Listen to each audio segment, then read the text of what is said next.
মানে টিনেজ বয়সে হয়ে থাকে এরকম একটা ঘটনা। আচ্ছা। তখন বলতেছে যে মা সেম এরকম একটা ঘটনা আমি জীবন কাহিনীতে এরকম শুনেছি, হ্যাঁ তো তুমি এটা শুনে দেখো তোমার ভালো লাগবে।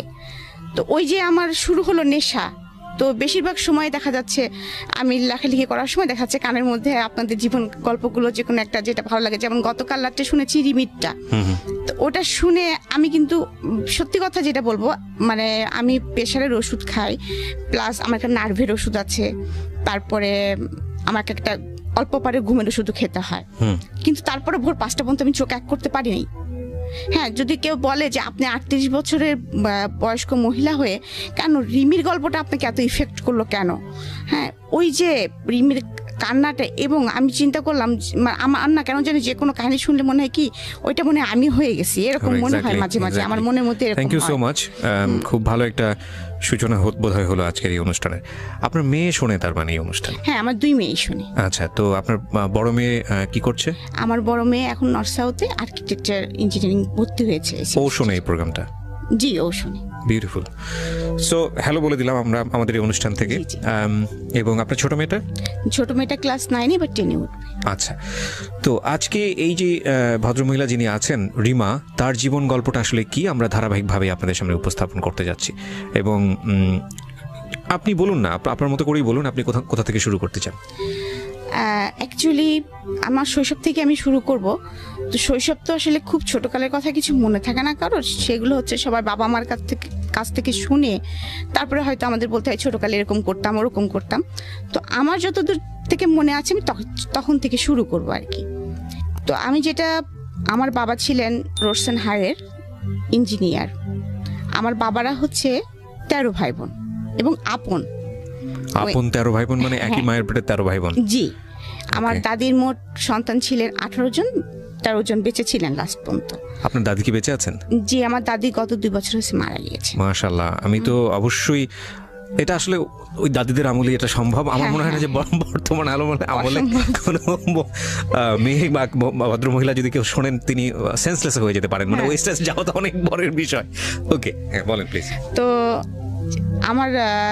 আমার যতটুকু মনে আছে, মানে আমার ছোট ফুপু আর আমি, মানে আমার যেটা 11 নম্বর ফুপু আর কি, মানে আমি এখানে বলতে চাচ্ছি যে আমার ফুপু হচ্ছে 11টা। আচ্ছা। বাবা চাচা 2 জন, মোট 13 জন। আচ্ছা। তো বাবা হচ্ছে একদম 13 ভাই বোনের বড়। ও ওকে, মানে সবার বড়। এই 13 জনের মধ্যে আমার বাবা সবচেয়ে বড়। জি।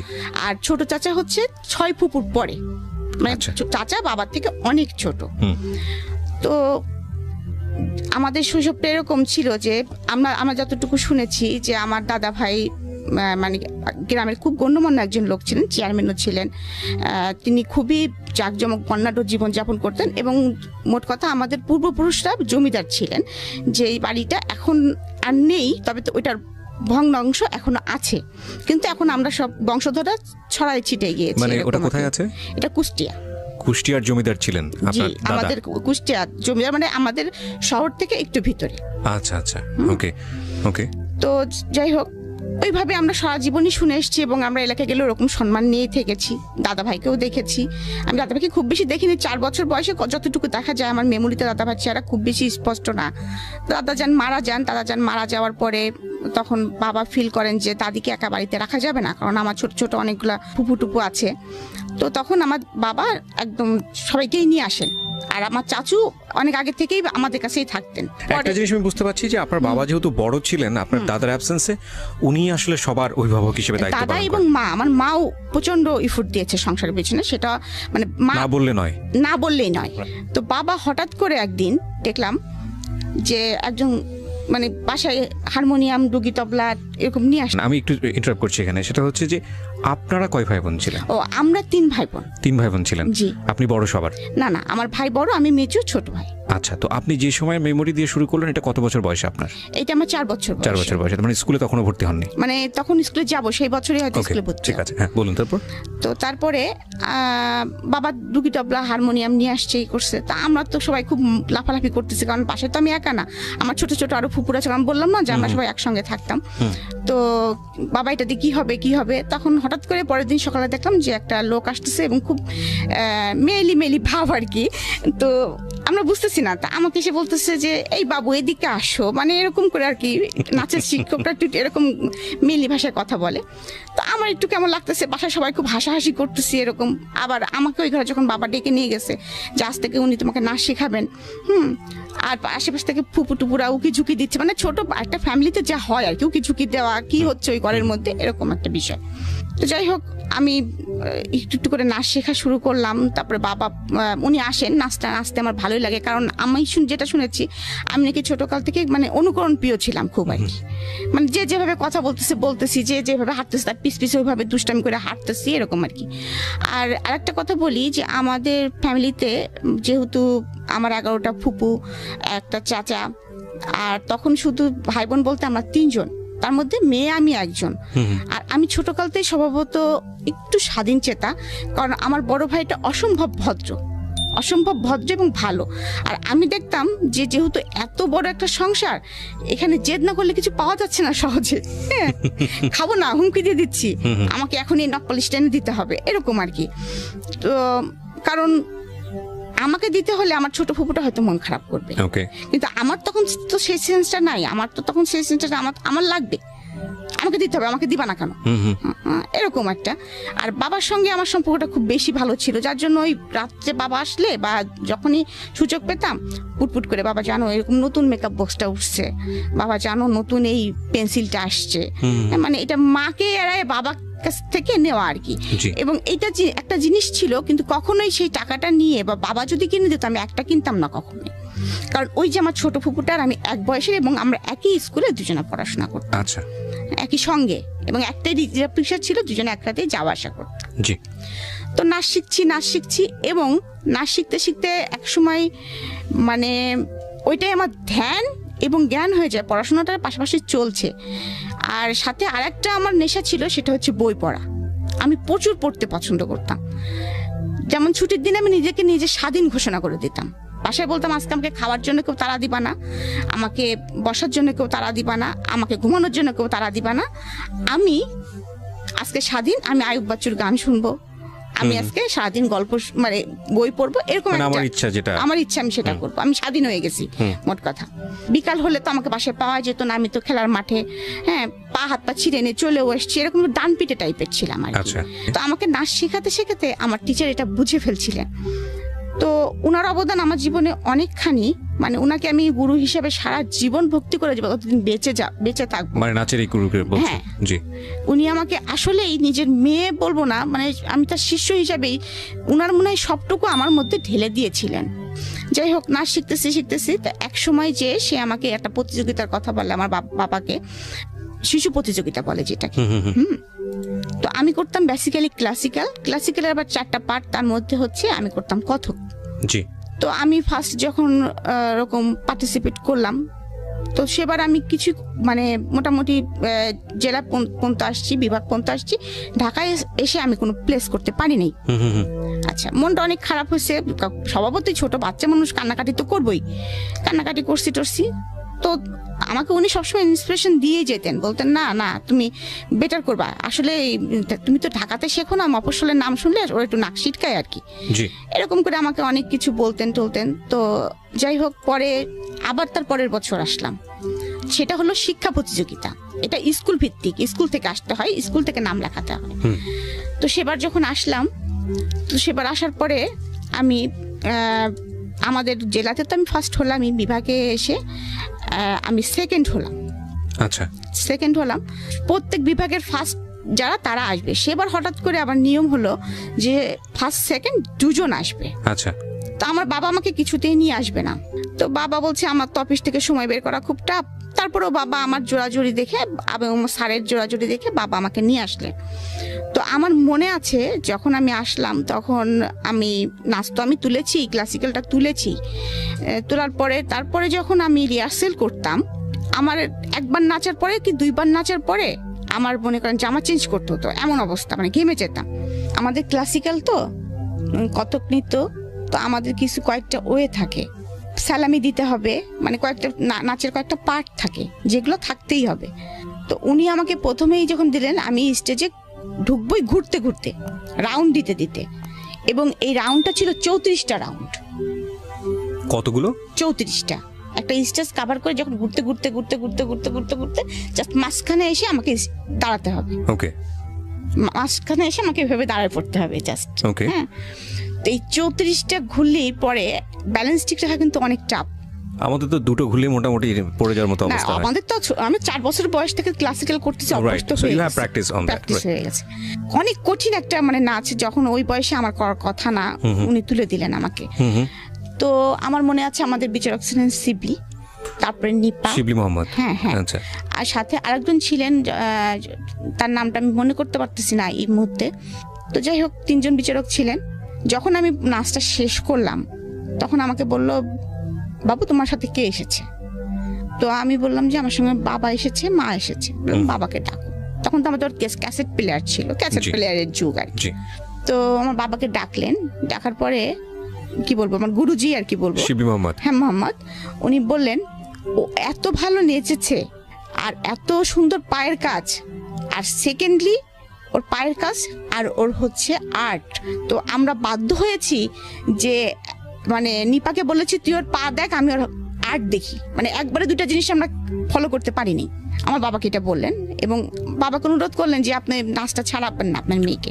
সে তার পাটা খুব মানে ক্লাসিক্যালের জন্য যেটা দরকার, তার পায়ের কাজটা অসাধারণ। ওকে, চমৎকার। আমরা এখান থেকে একটা বিরতি নিতে চাই প্রিয় শ্রোতা। আপনারা শুনছেন মিস্টার ম্যাঙ্গো ক্যান্ডি প্রেজেন্টস জীবন গল্প। আপনারা বুঝতেই পাচ্ছেন যে আজকে রিমার যে জীবন গল্পটা, সেটা খুব হ্যাপি স্টার্টিং এবং খুব চমৎকার একটা ফ্যামিলিতে তার বড় হওয়া। চমৎকার বলছি এই কারণে যে আমাদের আজকের সময়ে এই শহরের জীবনে, অন্তত শহরের জীবনে কিংবা গ্রামীণ জীবনেও বোধহয় খুব একটা যৌথ পরিবার দেখা যায় না, এবং এতটা ভাই বোনের পরিবার খুবই বিরল। যৌথ পরিবারে বড় হওয়ার একটা মজা হচ্ছে যে সুখ দুঃখ আনন্দ ওখানে খুব হইচই করে ভাগাভাগি করা যায়। প্রাইজ দিলেন এবং আমাকে, আমার মনে আছে অনেকগুলি বই দেওয়া হলো। হ্যাঁ, মানে অনেক, মানে কি মিনিমাম 22-23টা, মানে এত বড় একটা বই আমি ছোট মানুষ টেনে আনতে পারছিলাম না। আর আমি একেতেই ছোট মানুষ, আর দেখতে শুনতে তো এমনিই ছোট মানুষ, কারণ আমি লম্বা হই নাই, তারপরে মানে সেই কমপ্লেন খাই নাই, তুই বেড়ে উঠি নাই। হ্যাঁ, তো এরকম একটা অবস্থা। যাই হোক, আরো শুকনা ছিলাম তখন। তো আমি স্টেজ থেকে টেনে আনতে পারতেছি না, এটা খুব একটা হাস্যকর ব্যাপার হয়ে যাচ্ছে সবার কাছে। তো আমার যাই হোক, বাবা আমাকে হেল্প করতেছে, করতেছে। তারপরে তো আমি রূপার মেডেল পেয়েছি, এটাও একটা খুব মানে মজার বিষয়। যখন এলাকাতে গেলাম সম্বর্ধনা হলো, তো এভাবে চলতেছে, আমি নাচ শিখতেছি। তো তখন থেকে আমার শুরু হয়ে গেল মনের ভিতরে একটা, মানে তখন তো ক্লাস 8-9 উঠেছি কেবল, তো তখন তো আমি একটু একটু বুঝি। তখন কিন্তু আমার একটা মানুষের একটা এম থাকে কিন্তু, যে আমি এই লাইন ধরবো, বা আমি ইঞ্জিনিয়ার হব, বা ডাক্তার হব, বা আমি যাই কিছু একটা হব, আমাকে জীবনে তো কিছু একটা হতে হবে। কারণ আমি দেখে এসেছি ছোটকাল থেকে যে আমার ফ্যামিলিতে আমার চাচু এস্টাবলিশড, খুব ভালো পর্যায়ে আছে, সে জয়েন্ট সেক্রেটারি, এখন হচ্ছে অতিরিক্ত সচিব। আচ্ছা। তো তখন প্রথম যখন ম্যাজিস্ট্রেট হিসেবে সে জয়েন করেছিল, তখন প্রশাসন লাইনে ছিল সে। বাবাকে দেখেছি, বাবা ইঞ্জিনিয়ার। তারপরে আরো ফ্যামিলি আনুষঙ্গিক ফুপা টুপো সব মিলাই মোটামুটি একটা নাইস একটা পিয়া। এদিকে কিন্তু একটা বিষয় আমি আপনাদেরকে আর কি অবগত করতে চাচ্ছি, যে আমি নাচ শিখছি বলে খুব স্মুথ ভাবে শিখছি এটাও কিন্তু না। কারণ যতই হোক আমরা বাঙালি family, conservative family, secondly conservative, secondly যৌথ ফ্যামিলি, তারপরে আরেকটা বিষয় আছে মফস্বলে বাস করি। রাইট, মফস্বলে বাস করি। আর আমাদের যেহেতু যৌথ ফ্যামিলি, সেহেতু মানে 12 রকম মানুষ, 12 রকম মন, 12 রকম কথা। জি। তো এরকম চলতেছে। তো আমার কিন্তু মনের ভিতরে আমার একটা স্বপ্ন, মানে আমার নাচ মানে একটা স্বপ্ন হয়ে গেছে। তো চাচু তখন এই কয়দিনে কি ঘটে গেছে সেটার জন্য চাচু এসে, আর আমার অভ্যাস ছিল চাচুর পিস ঘোরা, আর চাচুর ঘাড়ে চড়ার অভ্যাস ছিল খুব বেশি। তো আমাকে ঘাড়ে চড়ায় চাচু ওই পেটে একটা এরকম করে বলতো রেডিও অন। হ্যাঁ, আর আমার তখন শুরু হয়ে যেত আর কি, বাসায় কদিনে কি হয়েছে জানো, যাচ্ছে এটা হয়েছে, এটা হয়েছে।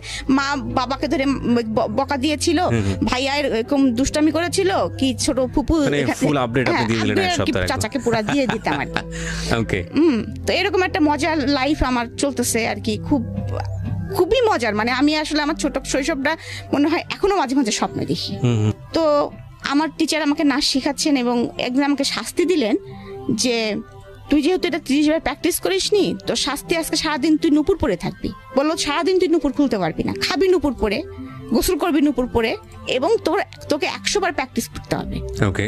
কারণ তার আগে আমার নতুন করে একটা প্রোগ্রাম ছিল। ওকে। তো আমিও জেদ হয়ে গেল, ঠিক আছে তাই হবে, হ্যাঁ তুমি আমাকে বকা দিলা, আমার সবসময় এরকম ছিল, তুমি আমাকে বকা দিলা তো ঠিক আছে। তা মা এত বলছে তুই নুপুর খোলা, আমি না আমি 100 বার প্র্যাকটিস করবো। ওইরকমই মা হয়তো একটু খাওয়াই দিচ্ছে, খাচ্ছি, তারপরে আবার ক্যাসেট ছেড়ে আবার প্র্যাকটিস শুরু করতেছি। এমন হলো সারাদিন নুপুর বেঁধে রাখাতে আমার পা ফুলে গেল। তারপরে তো যাই হোক, পরের দিন যখন আমার টিচার আসছেন, বাবা খুব রেগে গেছেন। তো তুমি এটা কি করছো, আমার মেয়ের পাটা দেখছো তুমি? তা বলে কি আমি মানে উনি তো মেয়েলি ভাষায় কথা বলে, তা বলতেছে ভাইজান আমি তো বলছি কিন্তু ও যে গোসা করে সারাদিন পরে থাকবে আমি তো বুঝতে পারি নাই। তো যাই হোক, কালু মামা বলে যে নিজেই তেল গরম করে আনে, আমার মার কাছ থেকে তেল চায়, নিজে পায়ে মালিশ টালিশ করে। যাই হোক, তারপরে সেবার নতুন করে তো আমি পার্টিসিপেট করলাম এবং আমি 68 মার্ক নিয়ে সেবার আমি 3rd হলাম। আমার সঙ্গে ফার্স্ট হয়েছিলেন শাওন। শাওন মানে হুমায়ুন আহমেদের স্ত্রী শাওন, আমাদের প্রিয় শাওন। ওকে, সো বুঝতেই পাচ্ছেন যে আজকের যিনি গেস্ট তার কালচারালি মানে শৈশবে একটা শক্তিশালী ব্যাকগ্রাউন্ড আছে ইনফ্যাক্ট। হ্যাঁ বলেন প্লিজ। তো তখন থেকে আমার মনের ভিতরে ইচ্ছা যে একটার পর একটা যখন অ্যাচিভমেন্ট করতেছি আমি, যে আমার তখন থিম হয়ে গেছে যে আমি নৃত্যশিল্পী হব। আচ্ছা। এবং এটা হতে হলে কি করতে হয় সেটাও আমি জানি, যে মানে বুঝতে পারতেছি, বিভিন্ন জায়গা থেকে শুনতেছি যে ইন্টারমিডিয়েট পাস করব, আমাকে ইন্ডিয়া আমি একটা কোর্স করব, বা আমি রবীন্দ্র ভারতী যে ভার্সিটি আছে ওখানে আমি অ্যাডমিট হব, এরকম একটা মনের মধ্যে একটা স্বপ্ন গুছাচ্ছি।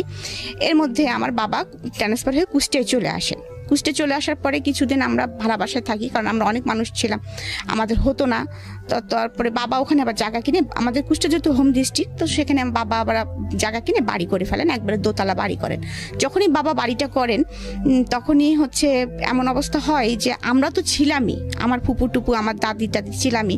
তো গ্রাম সাইডে যেসব ফুপুদের বাড়ি ছিল তাদের ছেলে মেয়েরাও সবাই যারা কলেজে ভর্তি হলো সবাই আমাদের বাসায় এসে উঠার পরে তখন হচ্ছে আমি ক্লাস 10-এ অলরেডি উঠে গেছি। 10-এ ওঠা মানে আমার তখন প্রায় 15 বছর বয়স, একেবারে ছোট না, মানে ছোট না বলতে কি একটু বোঝা শুরু করেছি যে আমি একেবারে ছোট না। আমাদের সিস্টেম ছিল দোতলায় আমরা মেয়েরা থাকতাম আর নিচতলায় হচ্ছে সব ছেলেরা থাকতো আর কি।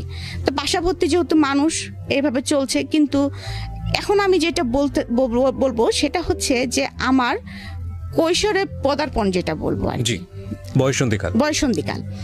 বয়সন্ধিকালে হচ্ছে যে আমি যে খুব সুন্দর, আমি যে অমক বা আমি তমক, এরকম কমপ্লিমেন্ট কখনো আমাকে ফ্যামিলি থেকে দেওয়া হয়নি কখনো। উল্টো আরো কমপ্লিমেন্ট পেতাম যে শর্ট এর কখনো বিয়েই হবে না, লম্বা হতাম না যেহেতু। আর যেহেতু ওই যে ডান পিঠের স্বভাবটা ছিল, তার জন্য আমি কিন্তু আমার গায়ের রং কিন্তু 2 ভাগ থেকে চাপা। তো স্কুলে যেতাম যখন, তখন দেখতাম যে কিছু কিছু ছেলেরা সাইকেল নিয়ে পিস পিস যাচ্ছে, তো মজাই লাগতো আর কি, মজা লাগতো কি রে এই ছেলেটা পিস পিস আসে কেন।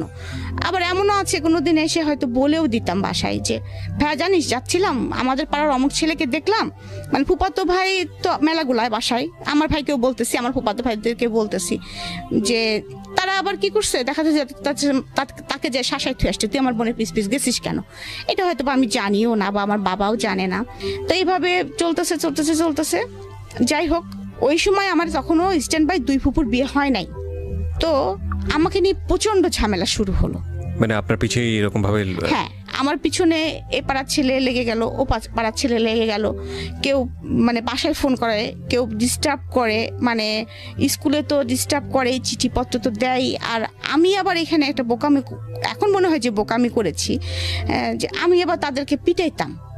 মানে বললো রাস্তার মধ্যে একটা প্রস্তাব দিল, এই চিঠিটা নাও, আমি জুতা পিটা করে চলে আসছি, দেখা যাচ্ছে যে বদমাইশ তোর চিঠি নেবো কিসের জন্য। হ্যাঁ, তারপরে দেখা যাচ্ছে আবার বাসায় এসে আবার নালিশ করলাম, আমার ভাইরা যে আবার তাদেরকে পিটুনি দিল, আবার এ পাড়ার ছেলে হলো ও পাড়ার ছেলের সাথে মারামারি লেগে গেল, মানে এরকম মানে সিচুয়েশনটা তৈরি হয়ে গেল। অনেক সময় ফোন করে বাবাকে হুমকি দিত যে আপনার মেয়েকে তুলে নিয়ে যাও, কি করবেন দেখি, ও যে আমাদের পিটাইলো মারাইলো, হ্যাঁ আপনার যে কাজটা করলেন বাবা হয়তো জানেও না। সেকেন্ডলি আর একটা বিষয় লক্ষ্য করা গেল ফ্যামিলিতে, সেটা হচ্ছে এখন বুঝি যে আমি যেহেতু খুব আদরের ছিলাম, একটা মেয়ে ছিলাম, তো আমার বাবা চাচার মিলে আমি একটা মেয়ে, এবং এভাবে মানুষ হচ্ছে দেখে হয়তো বা আমার কিছু কিছু ফুপুদের মধ্যে গ্রো করা শুরু করলো। তাদের তো সবার ছেলে আছে, আমাদের বাসায় লেখাপড়া করে, কারোর সঙ্গে বাই চান্স যদি আমার কোনো ভাব হয়ে যায় তাহলে তো বাবা না করতে পারবে না। ওকে, আমরা এরকম একটা কমপ্লেক্স সিচুয়েশন থেকে একটা ছোট্ট বিরতি নিতে চাই প্রিয় শ্রোতা, সেকেন্ড বারের মতো। আপনারা শুনছেন মিস্টার ম্যাঙ্গো ক্যান্ডি প্রেজেন্স জীবন গল্প, আমি আরজি কিবরিয়া আপনার সঙ্গে রয়েছি।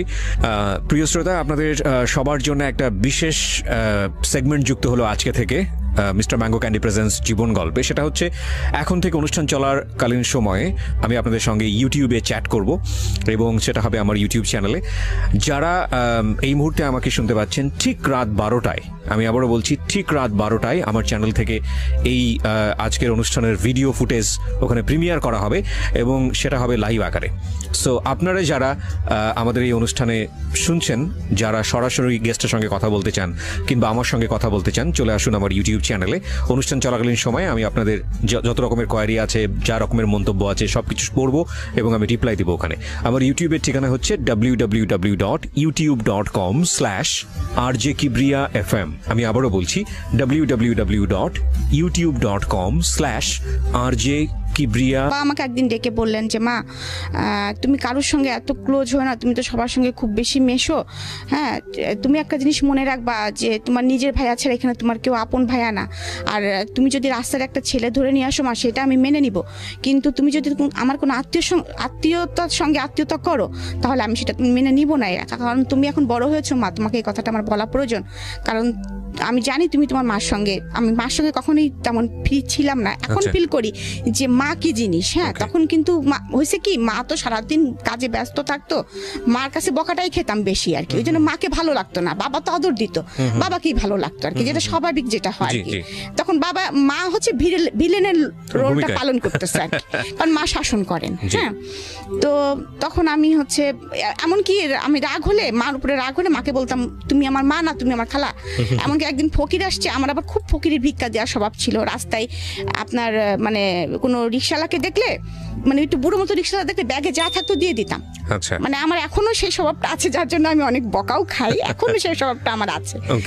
তো যাই হোক, এরকম একটু মায়া দয়াপূর্ণ লোক ছিল, মানুষ ছিলেন, যেমন জেদি ছিলাম অপর দিকে এই দিকটা ছিল আর কি। তো যাই হোক, তো এর মধ্যে আমার ফ্যামিলিতে খুব এটা নিয়ে খুব হইচই চলতেছে। বাবা ট্যাকেল দেওয়ার চেষ্টা করতেছে, পারতেছে না। এদিকে ফুপুরা বলে কি, আমার ছেলে তো এরকম ভালো পাস করতেছে, আমার ছেলের সাথে বিয়ে দিয়ে দাও। ও বলে যে না ঠিক আছে মিয়া ভাই, নাচটা বন্ধ করে দাও, এরকম। আবার বিভিন্ন জায়গাতে বিয়ের প্রস্তাব আসে, এদিকে আবার হুমকি আসে। ইন্ডিপেন্ডেন্ট টাইম একদিন, আমি তখন ফার্স্ট ইয়ারে পড়ি, তো আমি রিক্সায় করে আসতেছি। Honours first year? হ্যাঁ, অনার্স না, আমি ইন্টারমিডিয়েট ফার্স্ট ইয়ার। হ্যাঁ, তখন অনলি আমার 16 বছরে পা দিয়েছি আমি। তো আমি কুষ্টিয়া সরকারি কলেজে পড়তাম। জি। তো আমি কলেজ থেকে আসতেছি দুপুরের টাইম, একটু নিরিবিলি, 3:30 বাজতো আমাদের ক্লাস শেষ হতে হতে। আমার ছোট ফুপুর আমি একসঙ্গে যেতাম। তো সেদিন ছোট ফুপু আর জাননি কি কারণে, যে কোনো কারণে হোক। তো হঠাৎ করে আমরা পিছনে একটা ছেলে ঘুরতো, এরকম, আমি নামটা এখন বলতে চাচ্ছি না। তাকে দেখে যে আমার কখনো ভালো লাগেনি, এটা কিন্তু বললে মিথ্যা কথা বলা হবে। মানে আমি তাহলে আপনি পুরো গল্পটাই আসলে শুনতে চাই। গল্পটা বলি এরকম, সে ছেলেটা আমার সাথে পড়তো জেলা স্কুলে। আচ্ছা, একই ক্লাসমেট, একই পাড়ায় বাড়ি, পাশাপাশি বাড়ি আমাদের। হ্যাঁ, তো ওরা অনেকগুলি ভাই, তো আমাদের সাথে সম্পর্ক ছিল খুব ফ্যামিলিগত আর কি। হ্যাঁ, তো ও যখন আমাদের তখন আমরা তো অবজেক্টিভের যুগে পাশ করা, অনুপম নামে একটা গাইড ছিল। হ্যাঁ, তো একদিন আমাকে বলতেছে রিমা তোর কাছে অনুপম গাইড আছে? তাই আমি বললাম যে হ্যাঁ আমি ওটা কিনেছি। হ্যাঁ, তো আমার কাছে ওই গাইডটা নিয়ে যাওয়ার পরে 2 দিন পরে গাইডটা যখন ফেরত দিল, আমাদের একটা চিঠি দিল। তো চিঠিটা দেওয়ার পরে চিঠিটা পড়লাম, আমি তো চিঠি তো আর একা পড়ি নেই, চিঠিটা মানে বইটা খুলতে যে চিঠি পড়লে এর মধ্যে একটা জিনিস আছে, দেখিস পাড়ার ছেলে। কিন্তু আমি আমার ছোট ফুপু তো একদম বান্ধবী। হ্যাঁ, ফুপু দেখ, মানে তার নামটাই আর কি বলে ফেলতে যাচ্ছিলাম আর কি। তো ও আমাকে এরকম চিঠি দিয়েছে, দেখি কি লিখেছে, যখন ওই বয়সে যেটা হয় আর কি। 2টা চিঠি দিয়েছে, তার মধ্যে আবার আর্টও করেছে, 2টা পায়রা একটা লাভ নিয়ে উঠে চলে যাচ্ছে আর কি, এরকম কিছু আর কি। হ্যাঁ, তো ভালোবাসা না ভালো লাগা না, কিন্তু বিষয়টা হচ্ছে পেটের মধ্যে প্রজাপতি কিন্তু উঠতেছে, মানে একটু ভালো লাগা তো তখন বুঝি আর কি। যাই হোক, তখন ওই পর্যন্ত তো আমি তখন ওকে বলতেছি কি, তো একদিন আমাকে জিজ্ঞেস কর, মানে ওই ছেলেটা সরাসরি আমাকে জিজ্ঞেস করে। যাই হোক, সবসময় তো মাঠে খেলাধুলা হচ্ছে, দেখা সাক্ষাৎ সাক্ষাৎ হচ্ছে, তখন বলতেছে কি তোকে চিঠি দিছিলাম, চিঠিটার উত্তর দিলি না। তা আমি বললাম চিঠির উত্তর দিয়ে কি তুই জুতার বাড়ি খাবি? হ্যাঁ, ভাই শুনলে তোরা কি করবে তো জানিস? মানে ওর বড় ভাই আর আমার বড় ভাই আবার একদম জানে দোস্ত। হ্যাঁ, তখন আমি বলতেছি কি ভাই শুনলে তোকে কি করবে জানিস? আমি লিটন ভাইকেও বলে দিবে এই কথা, আমার ভাইকেও বলে দিবে এই কথা। তখন ও বেচারি আমার পিছনে এরকম ঘুরতেছে, আমি কোনো পাত্তা দিচ্ছি না, কিন্তু ভালো লাগাটা কিন্তু আমার ভিতরে আমার একটু আছে যে ভালো লাগতেছে। ও যখন পিছন পিছন ঘুরে বা আমার বাসার সামনে দিয়ে যায় যখন, তখন কিন্তু আমি ছাদে উঠি, দেখি যাচ্ছে, এরকম আর কি। মানে আপনার ভিতরে একটু ভালো লাগে কিন্তু আপনি সেটা বুঝতে দেন না। হ্যাঁ, বুঝতে দেই না, কিন্তু ওই ভালো লাগাটা কি ভালোবাসা আমি এটা তখনও বুঝি নাই। আচ্ছা, ইন্টারমিডিয়েট ফার্স্ট ইয়ার। হ্যাঁ, ইন্টারমিডিয়েট ফার্স্ট ইয়ার, বুঝতেছি না আর এই বিষয়ে কোনো, তখন তো মোবাইলের যুগও না, কিছুই না। তখনকার যুগটাই ছিল তো এরকম যে একটু চোখে দেখা দেখি হলো, একটু গোপনে হয়তো একটু বাগানে আগানে যারা একটু কথা হলো, এই তোমার এই চিঠিটা এই টাইপের আর কি পরিবেশ শুরু হয় না। তারপরে আমরা যৌথ ফ্যামিলিতে বিলং করি, রাস্তাতে হাঁটতে গেলেও দেখাচ্ছে কোনো না কোনো ভাইয়ের সাথে দেখা হয়ে গেছে, এই তুই কার সাথে কথা বলছিলি, এরকম একটা অবস্থা। তো আমাদের তো কোনো রকম স্বাধীনভাবে কোনো কিছু করার মতো পরিস্থিতি নাই। তো যাই হোক, এরকম পরিস্থিতি চলতেছে। এইদিকে আবার আমার হঠাৎ করে বাসার মধ্যে এরকম চলতেছে, হঠাৎ করে ওই ছেলেটা ভালো ছিল লেখাপড়ায়, কি হয়েছে কোনো সঙ্গ দোষে বা কোনো কিছু কারণে একটু খারাপ হয়ে যায় মানে শুনতাম আর কি, নেশা টেশা করে। আমি যখন ম্যাট্রিক পরীক্ষা দিয়েছিলাম তখন ওরা ম্যাট্রিক পরীক্ষা দেওয়ার কথা ছিল, কিন্তু দেয়নি। এনিহাউ সে কেন কারণে দেয়নি, তো যাই হোক, কিন্তু আমার পিছনে ঘুরতোই। তা আমি মাঝে মাঝে বলতাম যে তুমি ম্যাট্রিক পরীক্ষা দিলা না, তুমি করলা না, তা তুমি হচ্ছে আমার পিছনে ঘুরো কি করে, তুমি তো এখন আমার জুনিয়র হয়ে গেছো। তো এই কথাগুলো কিন্তু মার কানে বাবার কানে প্রতিনিয়ত যাইতো, যে আমাকে এরকম খুব ডিস্টার্ব করতো। এবং আমি তখন কিন্তু অলরেডি বোধ বুদ্ধি হয়ে গেছে যে না, এরকম করা যাবে না। হ্যাঁ, কারণ ও যেহেতু ম্যাট্রিক পরীক্ষা দেয়নি, খারাপ ছিল যে সাথে মিশে গেছে, ভালো লাগাটা আমার দূর হয়ে গেছে, সোজা কথা। আর ভালো লাগাটা নাই। তো তখন একদিন আমার মা ওকে যে বলতেছে যে তুমি যে ওকে এরকম হুমকি দামকি দিচ্ছ, তুমি কি জানো বাবা, তুমি যে এমনি তোমাদের সাথে আমাদের খুব ভালো একটা সম্পর্ক, সেকেন্ডলি তোমার সাথে আমার মেয়ে বেঁধে তুমি কি পারবা? তুমি ওর থেকে ছোট ক্লাস, তুমি লেখাপড়া করনি, তারপরে তুমি যে মস্তানি হস্তানি করে বেড়াও। আর আমার মেয়ে জুতা কয়টা আর কতগুলো জামা তুমি জানো? ও কতগুলো জুতা পরে, কতগুলো জামা পরে, ও কোনো জামার সাথে ম্যাচিং করে ছাড়া জুতা স্যান্ডেল জামা পরে না। তুমি তো এগুলো পারবা না বাবা, তুমি খালি খামাখাওকে কেন ডিস্টার্ব করতেছো? ও তুমি অ্যাফোর্ড করতে পারবা না। যাই হোক, আমার মা এই ডায়লগটা মনে হয় সবাইকেই দিতেন, যে ফোন করতো তাকেই মনে হয় ডায়লগটা দিতেন। এটা একটা মজার বিষয় যে আমার জুতার খরচ কেউ অ্যাফোর্ড করতে পারবে না। হ্যাঁ, কারণ আমার জুতার প্রতি খুব দুর্বলতা ছিল, আমি প্রচুর জুতা কিনতাম। যাই হোক, তো এরকম একটা পরিস্থিতি, কলেজ থেকে আসতেছি আমি, আসার পরে আপনাকে কি বলবো আর কি, হঠাৎ করে কয়েকটা ছেলে আমার রিক্সাটা ঘিরে ধরে, মানে আমি যেটা একদম অপ্রস্তুত ছিলাম। এবং পরে দেখি ও আছে সাথে, তো অনেক কথা কাটাকাটি হচ্ছে ওর সাথে আমার। ও বলতেছে তুই এখনই যাবি আমার সাথে, তোকে আমি এখনই বিয়ে করবো, তুলে নিয়ে যাই বিয়ে করবো, দেখি কার ক্ষমতাকে ঠেকায়। আমি বলছি কেন তোমার সঙ্গে আমি যাবো, তুমি কেন আমাকে বিয়ে করবা, আর তুলে নিয়ে বিয়ে করার কেস, তোমার বিয়ে করতে হলে আমার বাসায় আসো, খালাম্মাকে বলো। হ্যাঁ, এরকম বলতেছি যে, আর আমি তো এখন বিয়ে করবোই না, অসম্ভব, আমার সামনে ইন্টারমিডিয়েট পরীক্ষা, আমার একটা লাইফ পড়ে আছে, আমি তখন বিয়ে করবোই না, তুমি তো বললে হবে না। আর আমি তোমাকে কোনোদিনও বলিনি যে আমি তোমাকে ভালোবাসি বা এরকম, তুমি আমাকে বলেছো, আমি কিছুই বলিনি তোমাকে, তুমি তো আমাকে ভেবে ফোর্স করতে পারো না। ওর সঙ্গে আমার খুব মানে কথা কাটাকাটি হচ্ছে। এর মধ্যেই ও দেখি কি পিছন থেকে একটা পিস্তল বের করে ফেলছে। এখন ওইটা অরিজিনাল কি নকল আই ডোন্ট নো, আমি তখন তো চিনি না পিস্তল। ওইটা আমার সরাসরি মাথায় টাকায় বলতেছে, হয় আজকে তুই মরবি, নাহলে আমি মরবো, যে কোনো একজন মরবে। মানে সেই একদম বাংলা সিনেমা মোটামুটি আর কি, যদিও বাংলা সিনেমা, কিন্তু তবু ওইটা আমি মানে রিলাইজ করতে পারতেছি যে আমি কি মুভমেন্টে আছি। যাই হোক, ওরকম যখন রাস্তার মধ্যে বিতর্কটা চলতেছে, তখন আমাদের মানে আশেপাশে দিয়ে যায় না কিছু ছেলে পেলে, ওরা দেখছে যে আপুর সাথে এরকম হচ্ছে। তো তারপরে এরকম ওরা আবার আমাদের বাসায় চিনতো, আমাদের বাসায় যে খবর দিয়েছে, বলছে রিমা আপুকে কতগুলো ছেলে এরকম পিস্তল ধরছে এবং তাকে কোথায় যেন নিয়ে যাচ্ছে। তো এই কথা শোনার পরে সঙ্গে সঙ্গে মা তো ভাইয়াকে বলছে, বাসায় হইচই পড়ে গেছে, বাবা বাসায় ছিলেন না। কথা প্রসঙ্গে মা কিন্তু বুঝতে পারছে এটা টিটুরি কাজ হতে পারে। তো মা সঙ্গে সঙ্গে আমার বড় ভাই এবং লিটন মানে বড় ভাই দুজনে বলছে দেখি কোথায় আছে, দাঁড়ান বাকলাম, আপনি টেনশন করেন না, ওরা এত সাহস হয়নি যে এরকম করবে। আর ও কি করেছে, আমাকে নিয়ে যে আমাদের কুষ্টিয়ায় একটা বাঁধ আছে, বেরি বাঁধ, আমরা রেণুকের বাঁধ বলি, ওখানে নিয়ে যে আমাকে বসিয়ে রেখেছে। বসিয়ে রেখেছে যে তোকে আমাকে বিয়ে করতে হবে। তা আমি বললাম কি বাদের মধ্যে এসে আমি কি বিয়ে করবো নাকি, তুই আমার এখানে বসায় রাখছিস কি জন্য হয়? হ্যাঁ, তো বলতেছে না আমার বন্ধুরা গেছে কাজী ডাকতে, আমাকে যেখানে যেতে বলবো ওখানে যাবো, তোর সাথে আমি বিয়ে করবো আজকে। তা আমি চুপচাপ বসে আছি, হাসতেছি মনে মনে, কারণ আমি জানি যে এটা হয়তো বা কখনোই ও পারবে না, কারণ আমার বড় ভাই আছে এবং তার বড় ভাই যেটা আছে শুনলোকে মেরেই ফেলবে, যে যত মস্তানের হোক না কেন ফ্যামিলিকে একটু সবাই ভয় পায়। তো আমি ওই আধা ঘন্টা মতো এরকম আমাকে বসিয়ে রেখেছে, আমি বসে আছি কলেজ ড্রেস পরাই, ওরকম জামা কাপড় পরাই বসে আছি। তো এর মধ্যে তো ওর ফ্রেন্ড সার্কেল দিয়ে আমার ভাইরা বের করে ফেলেছে যে রিমাকে নিয়ে কোথায় গিয়েছে তোরা একটু আমাদেরকে বল। বড় ভাইরা বললে তো অনেক সময় ছোট ছোট ভাইরা না বলতে পারে না, তখন অনেকেই বলে যে ফ্রেন্ড সার্কেল, ওদের ফ্রেন্ড সার্কেলের মধ্যে বলছে যে হ্যাঁ এরকম একটা প্ল্যান করতেছিল, আজকে রিমাকে ধরবে যদি সুযোগ পায়, তো ওকে মনে হয় যথাসম্ভব রেণুক বাদে নিয়ে গিয়েছে, ওখানে মনে হয় বাদের বোধে মানে নদীর পাশেই বসে আছে মনে হয়। হ্যাঁ, ওকে রাজি করানোর চেষ্টা চলছে। আসলে ভাই এরকম কিছু না, ও যদি চাপে পড়ে হ্যাঁ করে দেয়, মানে এরকম একটা কিছু বলছে আর কি। তো আমার ভাই এবং সেই ওর বড় ভাইও আমি দূরে থেকে দেখতেছি ওরা হেঁটে আসতেছে। তো আমি তো একদম তখন আরো রিল্যাক্স হয়ে গেছি যে ভাইরা তো আসতেছেই, আর ওরা ওদের ভাইদের দেখে পিছন থেকে পিস্তল তখন আর কোনো নাই, তখন পিস্তল সহকারে যার যার মতো সে পাশে দৌড় মারছে আর কি। 2-3টা ফ্রেন্ড ছিল, সে ছিল, তখন আর তার ফুটানি শেষ। যাই হোক, তখন থেকে আমাকে নিয়ে গেল বাসায় নিয়ে যাওয়ার পরে আরো পরিস্থিতি খারাপ হয়ে গেল, বাবার মাথার মধ্যে এই জিনিসটা গেঁথে গেল। হ্যাঁ, একদম গেঁথে গেল, মানে মা তো প্রচন্ড ভীতু হয়ে গেলেন, না জানি এরকম অ্যাক্সিডেন্ট আর একদিন হলে কি হবে।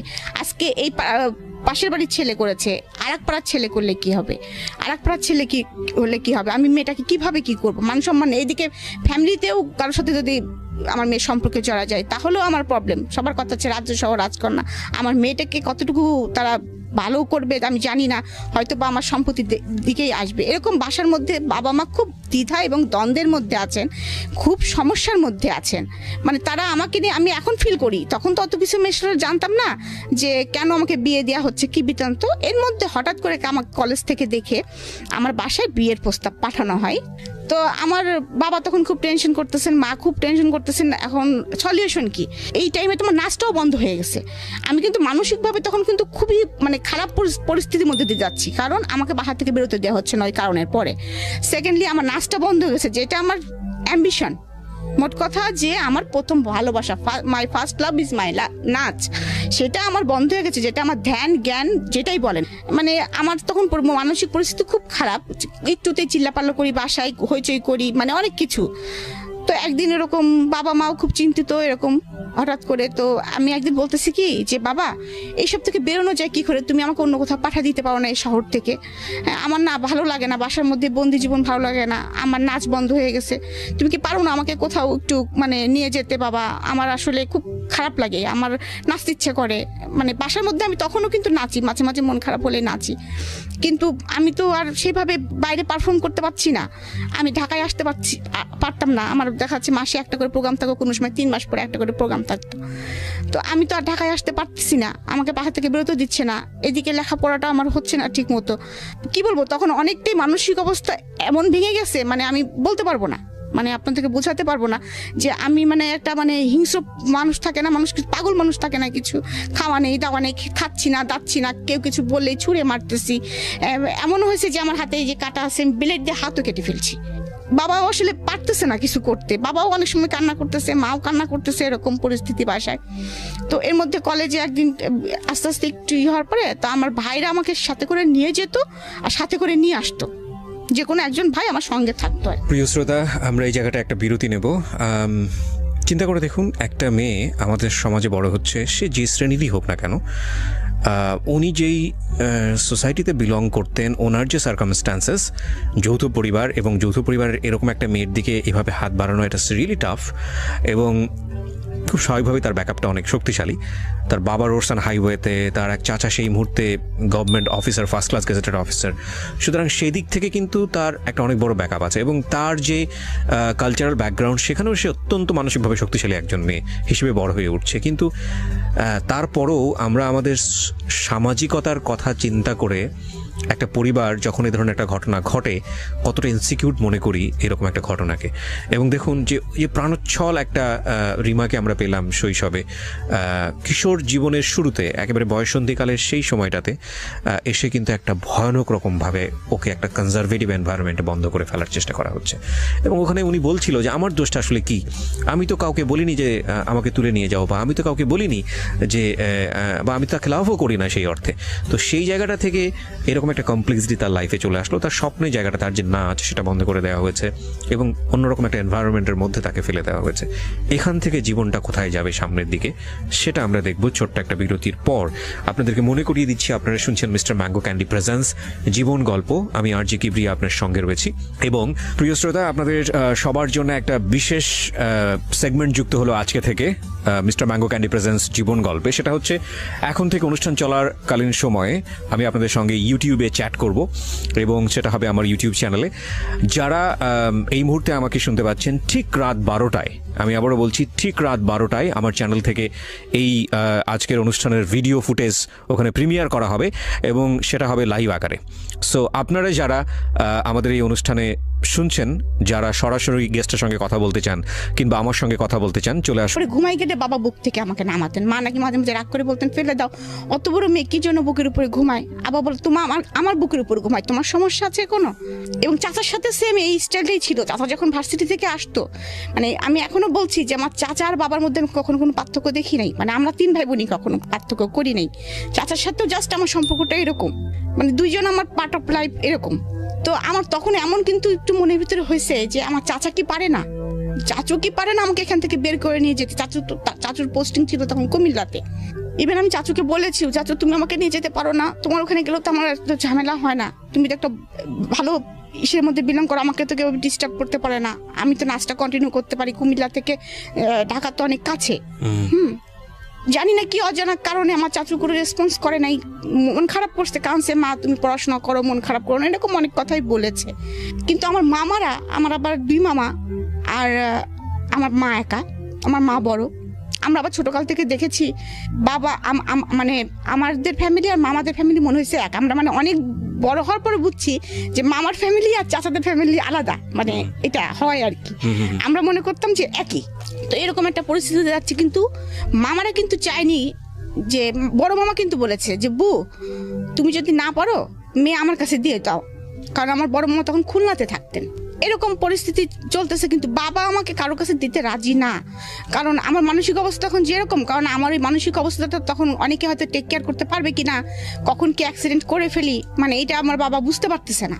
তো এর মাঝে আমি অ্যাক্সিডেন্ট একটা করিও, সেটা হচ্ছে, তো আমার মনে আছে আমার কাছে 700 টাকা ছিল।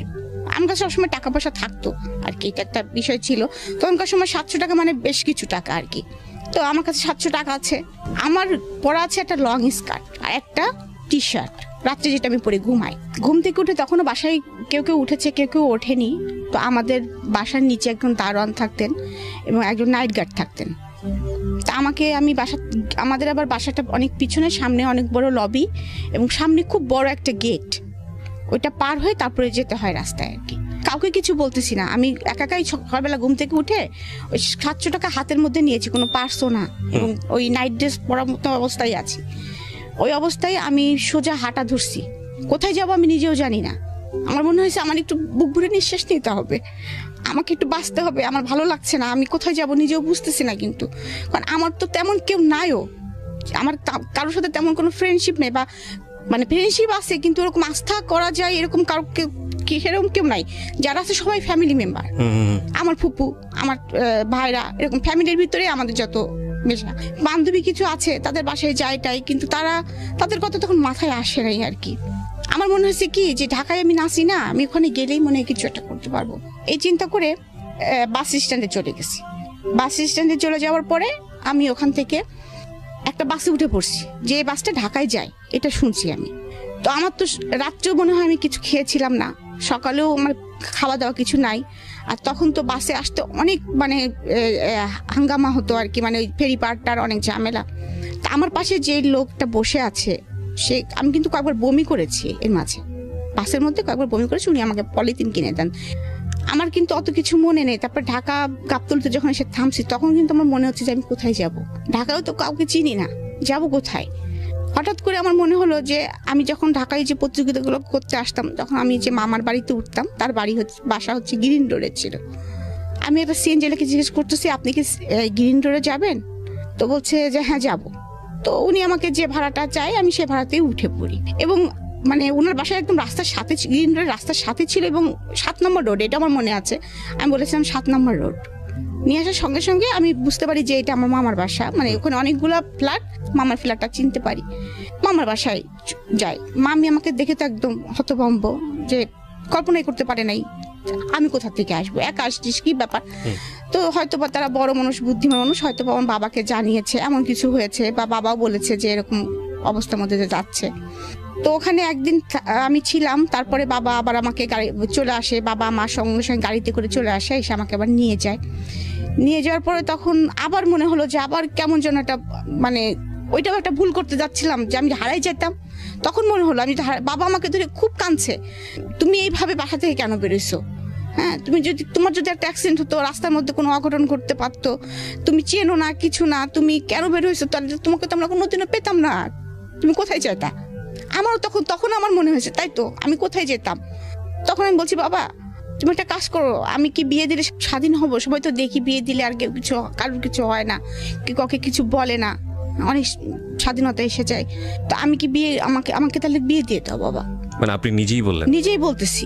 আচ্ছা। হ্যাঁ, বাবা বলতেছে যে তোমাকে বিয়ে দিয়ে দিব, তোমার বড় বড় 2টা ফুপু আছে, তাছাড়াও মানে বাবা একটু দ্বিধা করতেছে, আবার চিন্তা করতেছে না এটাই হয়তো ওর জন্য রাইট, এমন কারণ বাসা থেকে বেরোতে পারছি না। আবার এমনও কথা হচ্ছে যে এই মেয়ে বিয়ে দিলে একদিনও শ্বশুর বাড়ি যে ভাত খেতে পারবে না, যে মেয়ে কিছু করেই না। তো তার মধ্যে হঠাৎ করে এরকম একটা বিয়ের প্রস্তাব আসে হঠাৎ করে, এবং বাবাও হঠাৎ করে দেখে যে ছেলেটা অনেক ভালো, খোঁজখবর নিয়ে দেখে, এবং তাদের যে কলিগ লাইফ ছিল সবাই অনেকে বলছে যে 5 ওয়াক্ত নামাজ কালাম পড়ে, এবং খুবই ভদ্র ছেলে, এক বাপের একটা ছেলে, ওরা 5 বোন, এবং ওর বাবা এখনো চাকরি করে, কুষ্টি শহরে 4 তলা বাড়ি আছে ওদের। যদি কাশিম সাহেব আমার মেয়ে থাকতো তাহলে আমি এই ছেলেকে সাথে বিয়ে দিয়ে দিতাম, এরকম মানে তার সম্বন্ধে এরকম গুড সংবাদ পায় বাবা সবসময়। আর আমি সবসময় বাবাকে ছোটকাল থেকে কেন জানি বলতাম, বাবা আমাকে আর্মি পার্সনের সাথে বিয়ে দিও, কারণ আমি যে শর্ট ছিলাম মনে ওতে একটা কষ্ট ছিল আর কি, মানে সেই জন্য বলতাম কি, বাবা আর্মি ছেলেরা তো অনেক লম্বা হয়, আমাকে লম্বা ছেলের সাথে বিয়ে দিবা। এই ছেলেটা আবার অনেক লম্বা, 5 ফিট 11। তো ওইভাবেও কিন্তু আসলে মানে আমার বিয়ে হয়ে যাচ্ছে আমি বুঝতে পারতেছি না।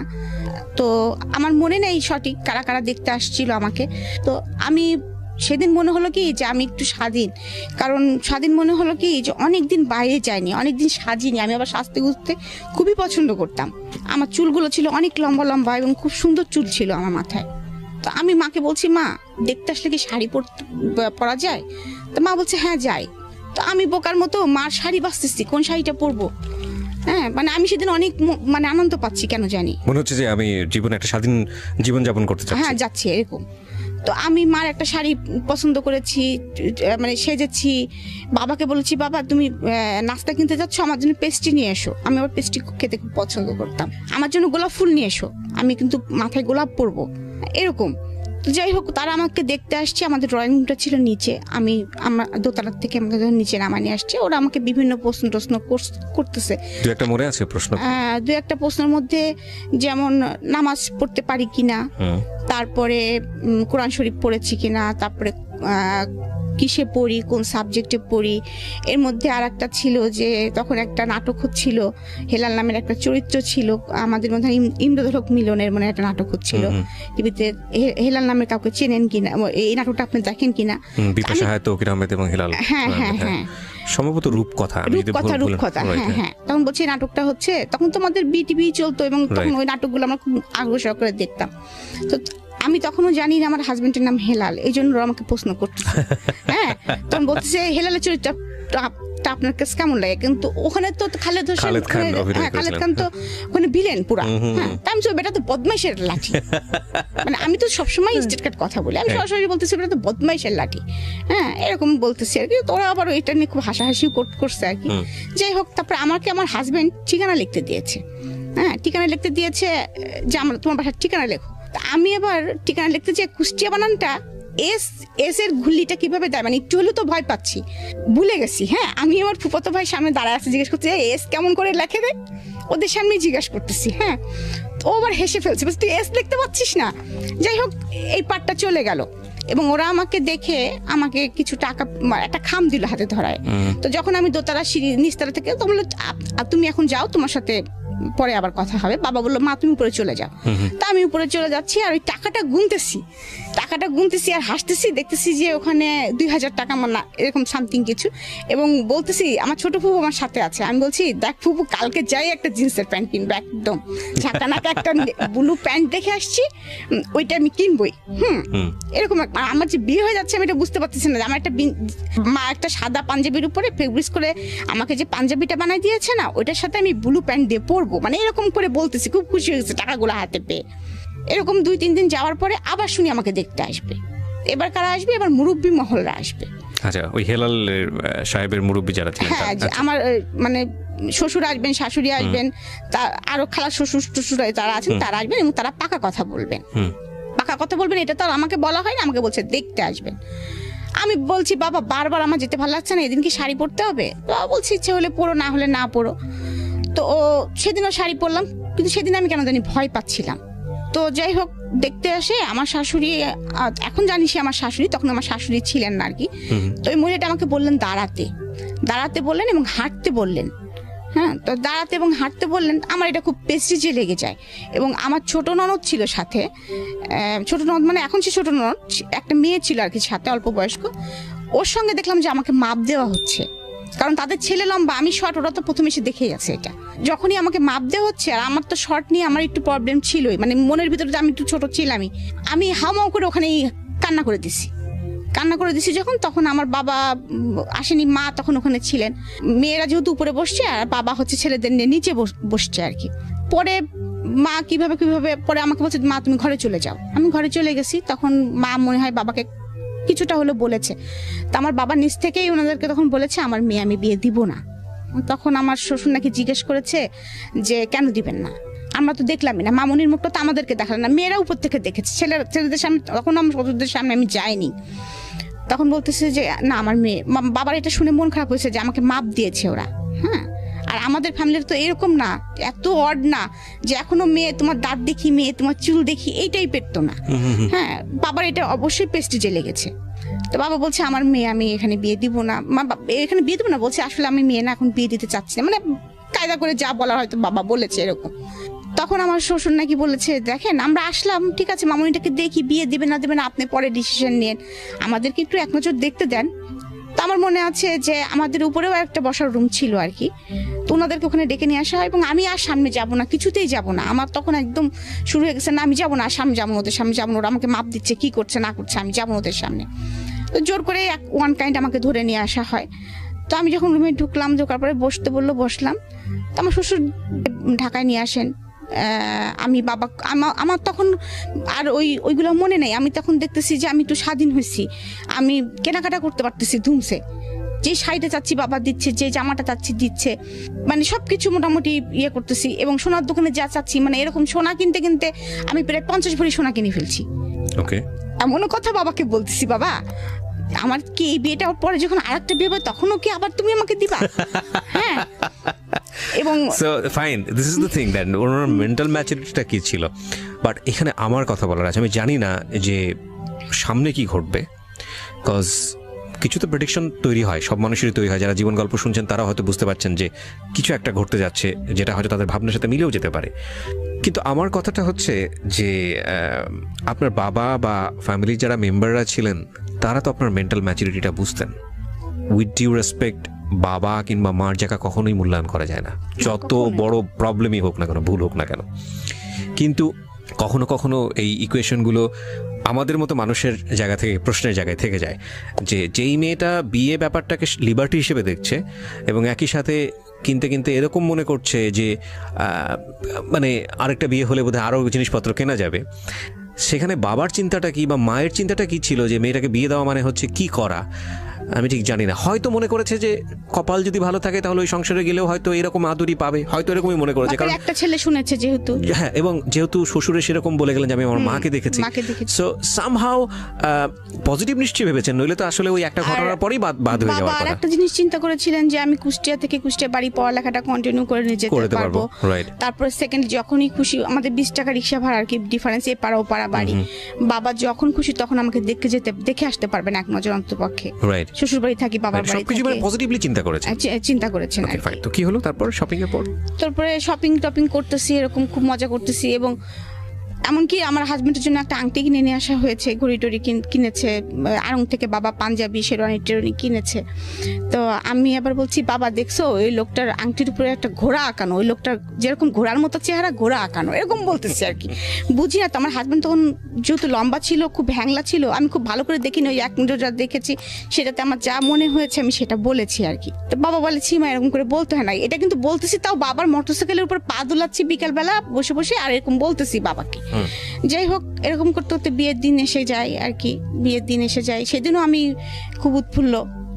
তো বাবা আমাকে একটা শাড়ি, অনেক শাড়ি কিনে দিয়েছিলেন, তার মধ্যে একটা শাড়ি আমি কাতান শাড়ি খুবই পছন্দ করে কিনেছি আর কি, ময়ূরাক্ষী কালার যেটা বলে, এটা সবুজও না আবার ইয়ে না, এরকম আমার চয়েস লেভেলটা সারা জীবনে একটু ডিফারেন্ট ছিল আমার পুরো ফ্যামিলির মধ্যে থেকে, আমি একটু সবসময় বেটার কিছু ইয়ে করতাম। তো ওই শাড়িটা পরে আছি, ওরা আবার যে শাড়িটা এনেছে ওই শাড়িটা আমার পছন্দ হয়নি। আচ্ছা, কারণ ওইটা শাড়িটার কালার হচ্ছে কেমন যেন ম্যাজেন্টা কালার, একটু মানে লাল না কেমন যেন একটি কালার। ওরা বলতেছে বিয়ে পড়ানোর সময় মেয়েকে শ্বশুর বাড়ি শাড়ি পরতে হয়। আচ্ছা, আর আমি বলতেছি আমি শাড়ি মরে গেলেও পরবো না, আমি এইটাই পরে থাকবো। যাই হোক, আমাকে কিছুতেই রাজি করাতে পারিনি, পরে আমার শ্বশুর বাড়ির শাড়িটা আমার মাথায় দিয়েছে। আচ্ছা, মাথায় দিয়ে তারপরে বিয়ে পড়াচ্ছে। তো কবুল বলতে হয় যে থেমে থেমে 3 বার, সেটাও আমি বুঝি না। এখন আমি কিন্তু আমি কানবো মনে করে, আমার আশেপাশে আমার ফুপুরা আমার মারা সব বসেছে, কিন্তু আমি কোনো কান্না করতেছি না। মানে সবাই ধারণা করেছে কবুল বলার সময় আপনি কান্না, আমি মনে হয় কানবো, আমি মনে হয় কিছুটা হলে বুঝতেছি। আমার কিন্তু সেই ফিলিংসটাই নাই যে কবুল বললে যে অন্যজনের হয়ে যাচ্ছি বা একবারই চলে যেতে হবে আমাকে, এরকম ফিলিংস আমার মধ্যে কাজ করছে না। কবুলই তো, মুখ দিয়ে তো কবুলই বললে তো কি, কবুল বললে কি হয়, মানে এরকম একটা ভাব। তারপরে আমাকে কবুল বলতে বলেছে, আমি সুন্দর সুন্দর মানে বলে 3 বার কবুল বলতে বলেছি, সুন্দর করে কবুল বলেছি। তারপর কবুল বলার পরে আমি মিষ্টি করে একটু হাসিও দিয়েছি, আমার দাদু একটু আমার মুখ ধরে একটু আদরও করে দিয়েছে, এরকম আর কি। তো তারপরে যখন বিদায়ের পালা আসতেছে, কারণ তাদের বাড়িরও প্রথম একটা ছেলে এবং বিয়ে হচ্ছে, তাদের বাড়িতেও অনেক বড় করে অনুষ্ঠান করতেছে, আমাদের বাড়িতেও অনেক বড় করে অনুষ্ঠান হচ্ছে। তো আমাদের বাড়িতে আবার একটা রেওয়াজ আছে, এর মধ্যে বলি যে বিয়েতে কোনো গিফট নেওয়া হয় না। আচ্ছা, এটা কারোর বিয়েতে নেওয়া হয় না। ওকে। তারপরেও আমার এত পরিমাণে আমার জিনিস আমি পেয়েছি, সেটা হচ্ছে আমার আত্মীয় স্বজনের কাছ থেকে জোর করে দিয়ে গেছে, আমার ফুপুরা টুপুরা সবাই মিলে আর কি। এত পরিমাণে আমি স্বর্ণ, এত পরিমাণে আমি জিনিস পেয়েছি, মানে আমি নিজেও জানতাম না আমার কত স্বর্ণ ছিল। তো আমি যখন বিদায়ের সময়টা, যেটা আমি বলতেছি যে বিয়ে তো হয়ে গেল, বিয়ে হয়ে যাওয়ার পরে তখন আমাকে ওই নিচে নিয়ে যাওয়া হলো, মালা বদল করতেছি। তখন আমি দেখলাম যে কালো একটা হাত আমার মাথার উপর দিয়ে মালা দিচ্ছে। আমি বলতেছি কি রে, আমি কারে বিয়ে করলাম, কেন লোকটা কি কঙ্কাল ভূত কেন, হ্যাঁ মানে এরকম মনে হচ্ছে আমার কাছে। তারপরে যখন আমার বিদায় হয়, তখন দেখি কি আমার সামনে কেউ নেই, না বাবা, না মা, না মামারা, কেউ নেই, অনলি শুধু আমার চাচা। এবং চাচা কিন্তু দাঁড়ায় থাকতে পারছে না, মানে কাঁপতেছে অলরেডি থরথর করে। এইটাও আমার শ্বশুরবাড়ির লোক কিন্তু মাইন্ড করছে, 2টা জিনিস মাইন্ড করছিল তারা, আমাকে এটা নিয়ে অনেক কথা শোনাইছে। সেটা হচ্ছে, মেয়ে কি পাগল, ওইভাবে কবুল বলে? কোনো মেয়েকে তো এইভাবে আজ পর্যন্ত কবুল বলতে দেখি নাই। আর একটা জিনিস, বিদায়ের সময় আমি কাঁদতেছি না, বিকজ আপনি বুঝিয়ে উঠতে পারছেন না। আমি বুঝিয়ে উঠতে পারতেছি না, আমি মনে হয় বেড়াতে যাচ্ছি কোথাও একজন জায়গায়। তো আমার চাচা শুধু একটা কথা বলে, আমার মনে আছে যে ওর হাতের উপর আমার হাতটা দিয়ে বললো, বাবা তুমি যদি মনে করো যে আমি আমাদের মেয়ে তোমার হাতে দিচ্ছি, তাহলে তুমি ভুল করো, মনে করো আমাদের কলিজাটা ছিঁড়ে তোমার হাতে আমরা দিয়ে দিচ্ছি, কারণ এটা তুমি কিভাবে যত্ন করে রাখবা সেটা তুমি জানো বাবা, এতটুকুই। তো আমি চলে গেলাম। শ্বশুরবাড়ি যাওয়ার পরেও বুঝতেছি না, আমাকে মানে বউকে বসায় রাখছে, সবাই আসতেছে দেখতেছে, আমিও দেখতেছি করতেছি, বুঝতেছি না। যাই হোক, ওই দিনটা গেল, মানে ওই সন্ধ্যাটা গেল আর কি। তারপরে আমার হচ্ছে 5 ননদ, তার মধ্যে ধরেন 4 জনই আমার থেকে বড়। ছোট ননদটা আমার বয়সী, আমার থেকে 2-1 বছরের জুনিয়র সিনিয়র হব আমরা। তো ওর সাথে আমার এর মধ্যে একটু ভাব হয়ে গেছে আর কি। আর ও আমাকে আগে থেকেই চিনতো, চিন্তু মানে ও যে আমি যে স্কুলে পড়তাম ও সেই স্কুলে পড়তো, গার্লস স্কুলে। তো ও যখনই আমার ছবি টবি দেখেছে বা যখনই দেখতে এসেছে যে আমি, তখন ও খুব খুশি হয়ে গিয়েছিল ভিতরে ভিতরে যে এই মেয়েটাকে তো আমরা কোনোদিন চিন্তাই করতে পারিনি, নাচ দেখেছি কত সুন্দর নাচে, এ আমার ভাবি হবে। ও তো ছোট মানুষ, ওর মধ্যে এটাই কাজ করেছে, এত সুন্দর একটা মেয়ে আমাদের ভাবি হবে।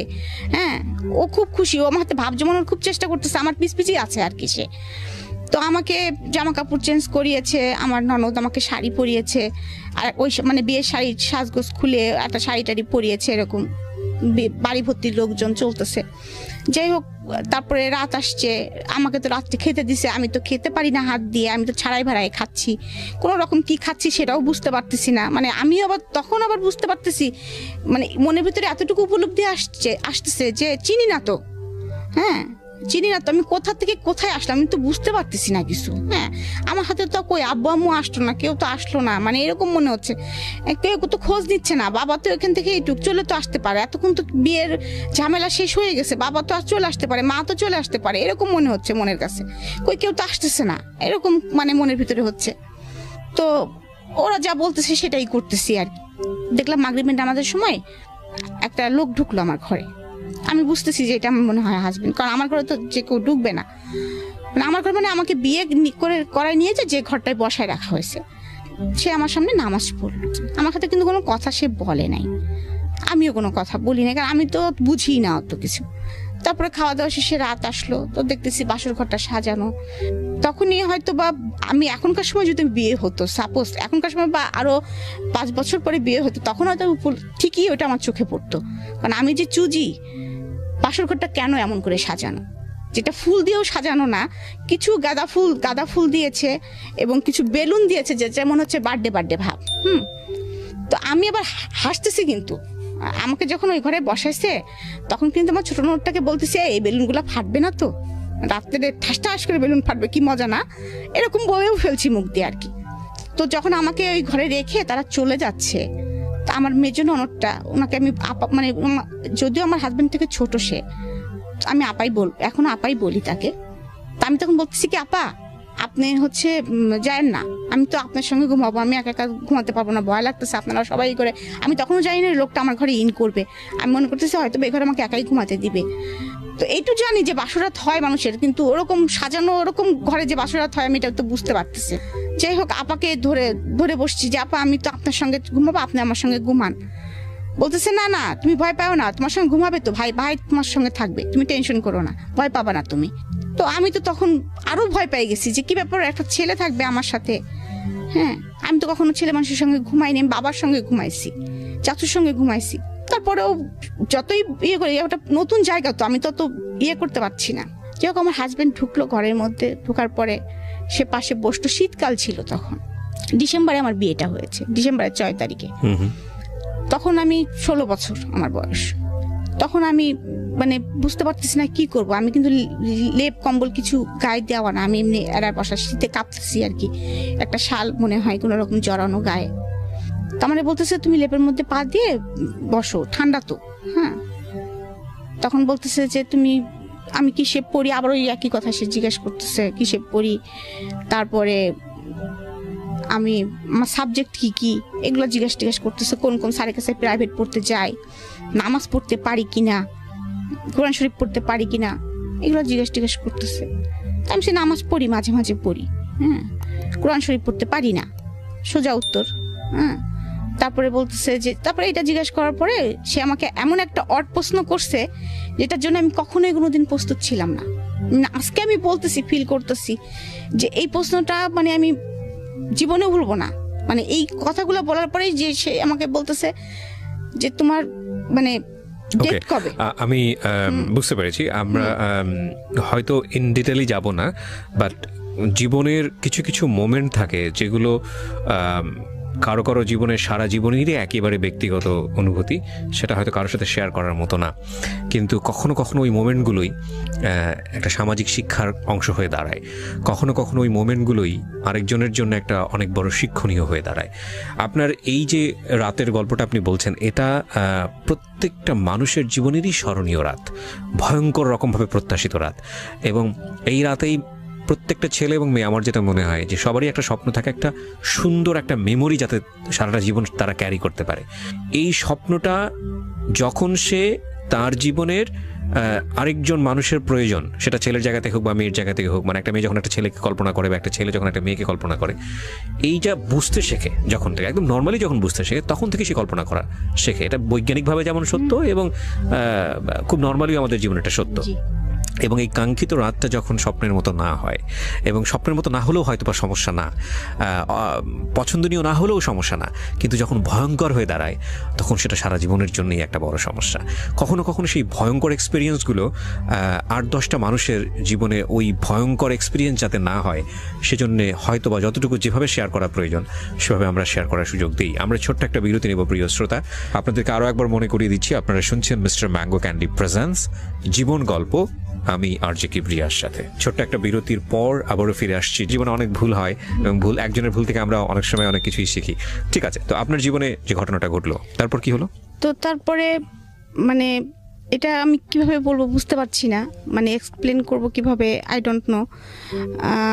অনেকের জীবনে এটা হয়তো খুব মানে সুখ, এটা হতে পারতো সুখের, কিন্তু আমি যেহেতু বয়স অল্প, হাইট ওয়েট কম তার থেকে, তারপরে সে অনেক লম্বা চড়া মানুষ, তার স্বাভাবিক নিয়মে সে ছিল হয়তো বা, কিন্তু আমার জন্য ফিলিংসটা খুব ব্যাড ছিল আর কি।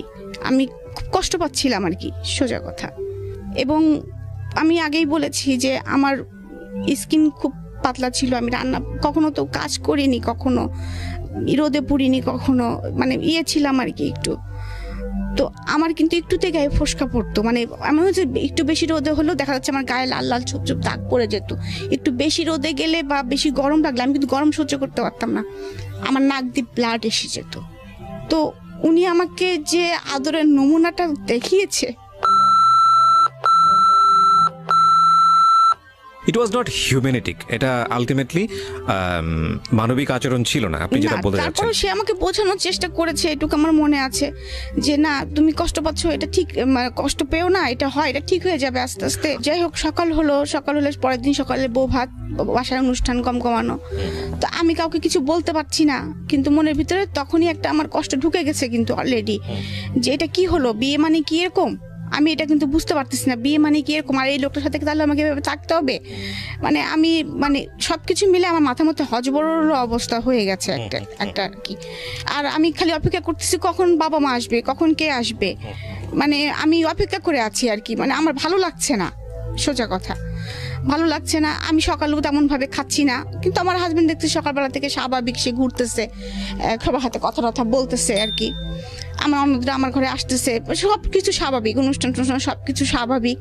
এবং একসময় আমার বাবা মা আসার পরেও আমি ওই অবস্থায় দেখা যাচ্ছে আমাকে মানে স্টেজ করে যেখানে বসিয়ে রাখা হয়েছে, আমি তো খুব ক্লোজভাবে তখন বাবা মার সঙ্গে কিছু বলতে পারছি না। আর আমার বাবা কেন যেন ওই দিনের পর থেকে তার চেহারাটা চোর হয়ে গেছিল আর কি। চোর বলবো কেন, মানে আমার দিকে চোখ কিরকম লুকা ছাপা, চোর বলবো না, লুকো ছাপা আর কি। মানে হয়তো বা আমার দিকে তাকালে তার চোখ জলে ভরে উঠতেছিল, এমন কিছু হচ্ছে হয়তো বা, সে নিজেকে হাইড করছে। হ্যাঁ, আমি তো কিছু বলতেও পারছি না কাউকে। শুধু ছোট ফুপুটা আমার ফ্রেন্ড তো, সে আসার পরে তখন আমাকে বলতেছে, আমাকে তো বললাম যে অনেকেই মনা বলে ডাকতো, তো আমাকে বলতেছে মনা কেমন আছো। হ্যাঁ, তো আমি বলছি যে ফুপু আমার না ভালো লাগেনি, আমার সারা রাত ঘুম হয়নি। হ্যাঁ, তোমরা আমাকে আজকে নিয়ে যাবা তো? হ্যাঁ, তো বলছে হ্যাঁ আজকে নিয়ে যাবে, মিয়া ভাই বলেছে আজকে তোমাকে নিয়ে যাবে, যে আমাকে সহকারে আজকে নিয়ে যাবে। আমি এবার ওকে বলছি কি, ফুপু শোনো, ওই লোকটাকে নিয়ে যাওয়ার দরকার নেই, আমাকে নিয়ে যাও। হ্যাঁ, বাবাকে আস্তে করে বলে এসো, ওনাকে নিয়ে যাওয়ার দরকার নেই। মানে এইভাবে আর কি। আমি তো আসলে বুঝতেছি না, ওই লোকটা আমার সঙ্গে গেলেই মনে হলো যে আমার একটা ব্যাড ফিলিংস, ওই লোকটাকে নিয়ে যাওয়ার দরকার নেই, এই জন্য ফুপুকে আস্তে করে কানে এটা বলতেছি। যাই হোক, ওই দিনকার অনুষ্ঠান মিটে গেল, তারপরে আমাদেরকে নিয়ে যাওয়া হলো। তো আমার বেডরুমেই আমি ছিলাম আর কি। সেখানেও আমার বাবা মা তো আর কোনো কিছু খেয়াল করে না। আমার বাবা মার ধুম লেগে গেছে, বাড়িতে অনেক লোক, পুপুরা ধুম লেগে গেছে যে জামাকে কোন পিঠা খাওয়াবে, জামাকে নতুন জামাই ফার্স্ট আসছে আমাদের বাড়িতে, যৌথ পরিবারের জামাই, মানে আমাদের বাড়িতে একদম মনে করেন যে আনন্দ উৎসব। আর আমি হয়েছে কি যে এই একদিন দুই দিনে মানে আমার ফ্যামিলি থেকে যেহেতু আমি একটু দূরে, আমি আমার ফুপাতো ভাই বোন টোন এদের পেয়ে ওদের সাথে সবসময় থাকি, ওদেরকে পেয়ে আমার জামার কথা আমি ভুলে গেছি। মানে এমনিও তোর কথা আমার মনে থাকার কথাই না, তারপরে ও যে আমার সাথে একজন লোক আসছে তার থেকে আমার কোনো ইয়ে নাই। আমি কিন্তু ওদের সাথেই মানে বাসায় যে ঢুকেই আগে আমি কিন্তু শাড়িটা খুলছি, খুলে আগে কিন্তু আমি স্কার্ট পরে ফেলছি, বুঝছেন, ফেলে আমি আমার মতো মানে আবার দৌড়ানো শুরু করছি ঘরের মধ্যে, একবার এর সাথে এই গল্প করে ওর সাথে ওই গল্প করি। কিন্তু এর মধ্যে হঠাৎ করে আমার এক ফুফাতো ভাই, ওর সাথে খুব ফ্রেন্ডলি সম্পর্ক ছিল, আমার থেকে 2 বছরের বড়। তো ও আমাকে জিজ্ঞাসা করতেছে, মনি তোর মুখ চুপ দেখে তো ভালো, ওই যে বললাম আপনাকে যেটা সাইন দেখে বলছে ভালো লাগতেছে না তো।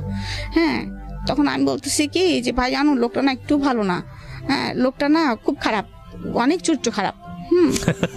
এভাবে বলতেছি লোকটা। হ্যাঁ, আমি বাংলা সিনেমার ভিলেন দেখো না ওই রকম, জানো, এখন এরকম বলতেছি। তো বলার পরে তখন আমার ভাই আবার হাসতে বলছে কই, মানে আমাকে সান্ত্বনা দেয়। আমি তো দেখলাম যে মিঠুন চক্রবর্তীর মতো। হ্যাঁ, এরকম আর কি কথাবার্তা হচ্ছে। যাই হোক, আমার সংসারটা এইভাবে আর কি আগায় যাচ্ছে।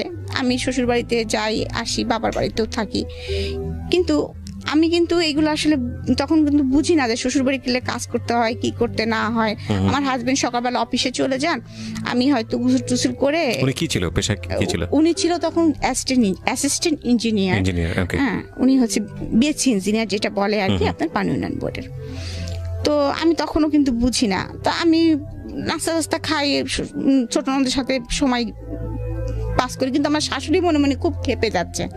হ্যাঁ, আমি এখন জানি আর কি উনি খুব খেপে যাচ্ছেন, কি বউ বিয়ে করে নিয়ে আসলাম, শাশুড়ি কি করতেছে তাও উকি দিয়ে দেখে না, বাড়ির কে কি করতেছে উকি দিয়ে দেখে না, ঘুম থেকে দেরি করে ওঠে, নামাজ পড়ে না, হ্যাঁ মানে নখ পালিশ লাগায় বসে থাকে, হ্যাঁ নাক ফুটো করা নাই, হ্যাঁ এরকম অনেক কিছু আর কি। তো ওই দিন উনি খুব হঠাৎ করে খুব লাউড হয়ে গেলেন, আমার বলতেছে এই তোমারে কি খালি শোকেসে রাখার জন্য নিয়ে আসা হয়েছে নাকি, তুমি খালি ঘরের মধ্যে বসে বসে মান্দাদের হেমন্তের নাকি কার গান শুনো, হ্যাঁ তোমার হাজবেন্ড খাবে সেটা তোমার খেয়াল রাখতে হয় না, তোমার যে 5টা ননদ আছে তারা কলেজে যাচ্ছে ভার্সিটিতে যাচ্ছে, তুমি সেগুলো খেয়াল রাখবা না, হ্যাঁ তুমি নিজেকে নিয়ে সবসময় বসে থাকো, হাতে নখ পলিশ মাখিয়ে বসে থাকো, মানে এরকম করে আমার সাথে খুব চিল্লাপাল্লা করতেছে। এই কয়েকদিনের মধ্যেই, মানে 15-20 দিনের পরেই। আচ্ছা, আমি কিন্তু বুঝতে পারতেছি না, আমি একদম থতমত খেয়ে হা করে বসে আছি যে আমাকে এই ধরনের হয়তো কেউ কখনো বলে নেই। হ্যাঁ, আমি তো আসলে এরকম কথা কোনোদিনও বলে নাই আমাকে কেউ। তো আমি খুব মন খারাপ করে ওনাদেরকে তাকায় আসলে উনি কি বলতেছে, আমি বলতেছি মা আমার নাক ফুটো নেই সেই জন্য রাগ করতেছেন, আমি এটাও বুঝি নাই। যখন বলছে এই মেয়ের নাক ফুটো নাই, আমি নাক ফুটো জানো না, জানে হ্যাঁ কি বাড়িতে বিয়ে দিছি, মেয়ের হচ্ছে নাক ফুটো না থাকলে ছেলের অমঙ্গল হয় এটা জানে না, এরকম বলতেছে। তা আমি বলছি এটার জন্য মনে উনি রাগ করছে। তা আমি বললাম ওই যে জেদি ছিলাম, আমি নাক ফুটোর যখন এতই সমস্যা, আচ্ছা ঠিক আছে, আমি একদম নিজের যে ঘরটায় থাকতাম, এমনকি আমি ওই ঘরে যখন যে ঘরটাকে আমাকে থাকতে দেওয়া হয়েছে, যে সেই ঘরটার পরিবেশটা এরকম ছিল যে একটা শুধু খাট, ড্রেসিং টেবিল নাই কোনো, একটা টেবিল আর একটা স্টিলের আলমারি, আর কিছু নেই ওই ঘরে। ও একটা আলনা ছিল, যে আমি কখনো মানে আমার ঘরটা তো অনেক সাজানো গুছানো, তখনকার সময় চেস্টের ড্রয়ার একদম ম্যাচিং করা কিছু। তখন এইটা আমার বাবা মা কিন্তু খেয়াল করেছে, এবং তারা কিছু বলেনি, এবং তারা কিন্তু অলরেডি ফার্নিচারের অর্ডার দিয়েছে আমার জন্য আর কি।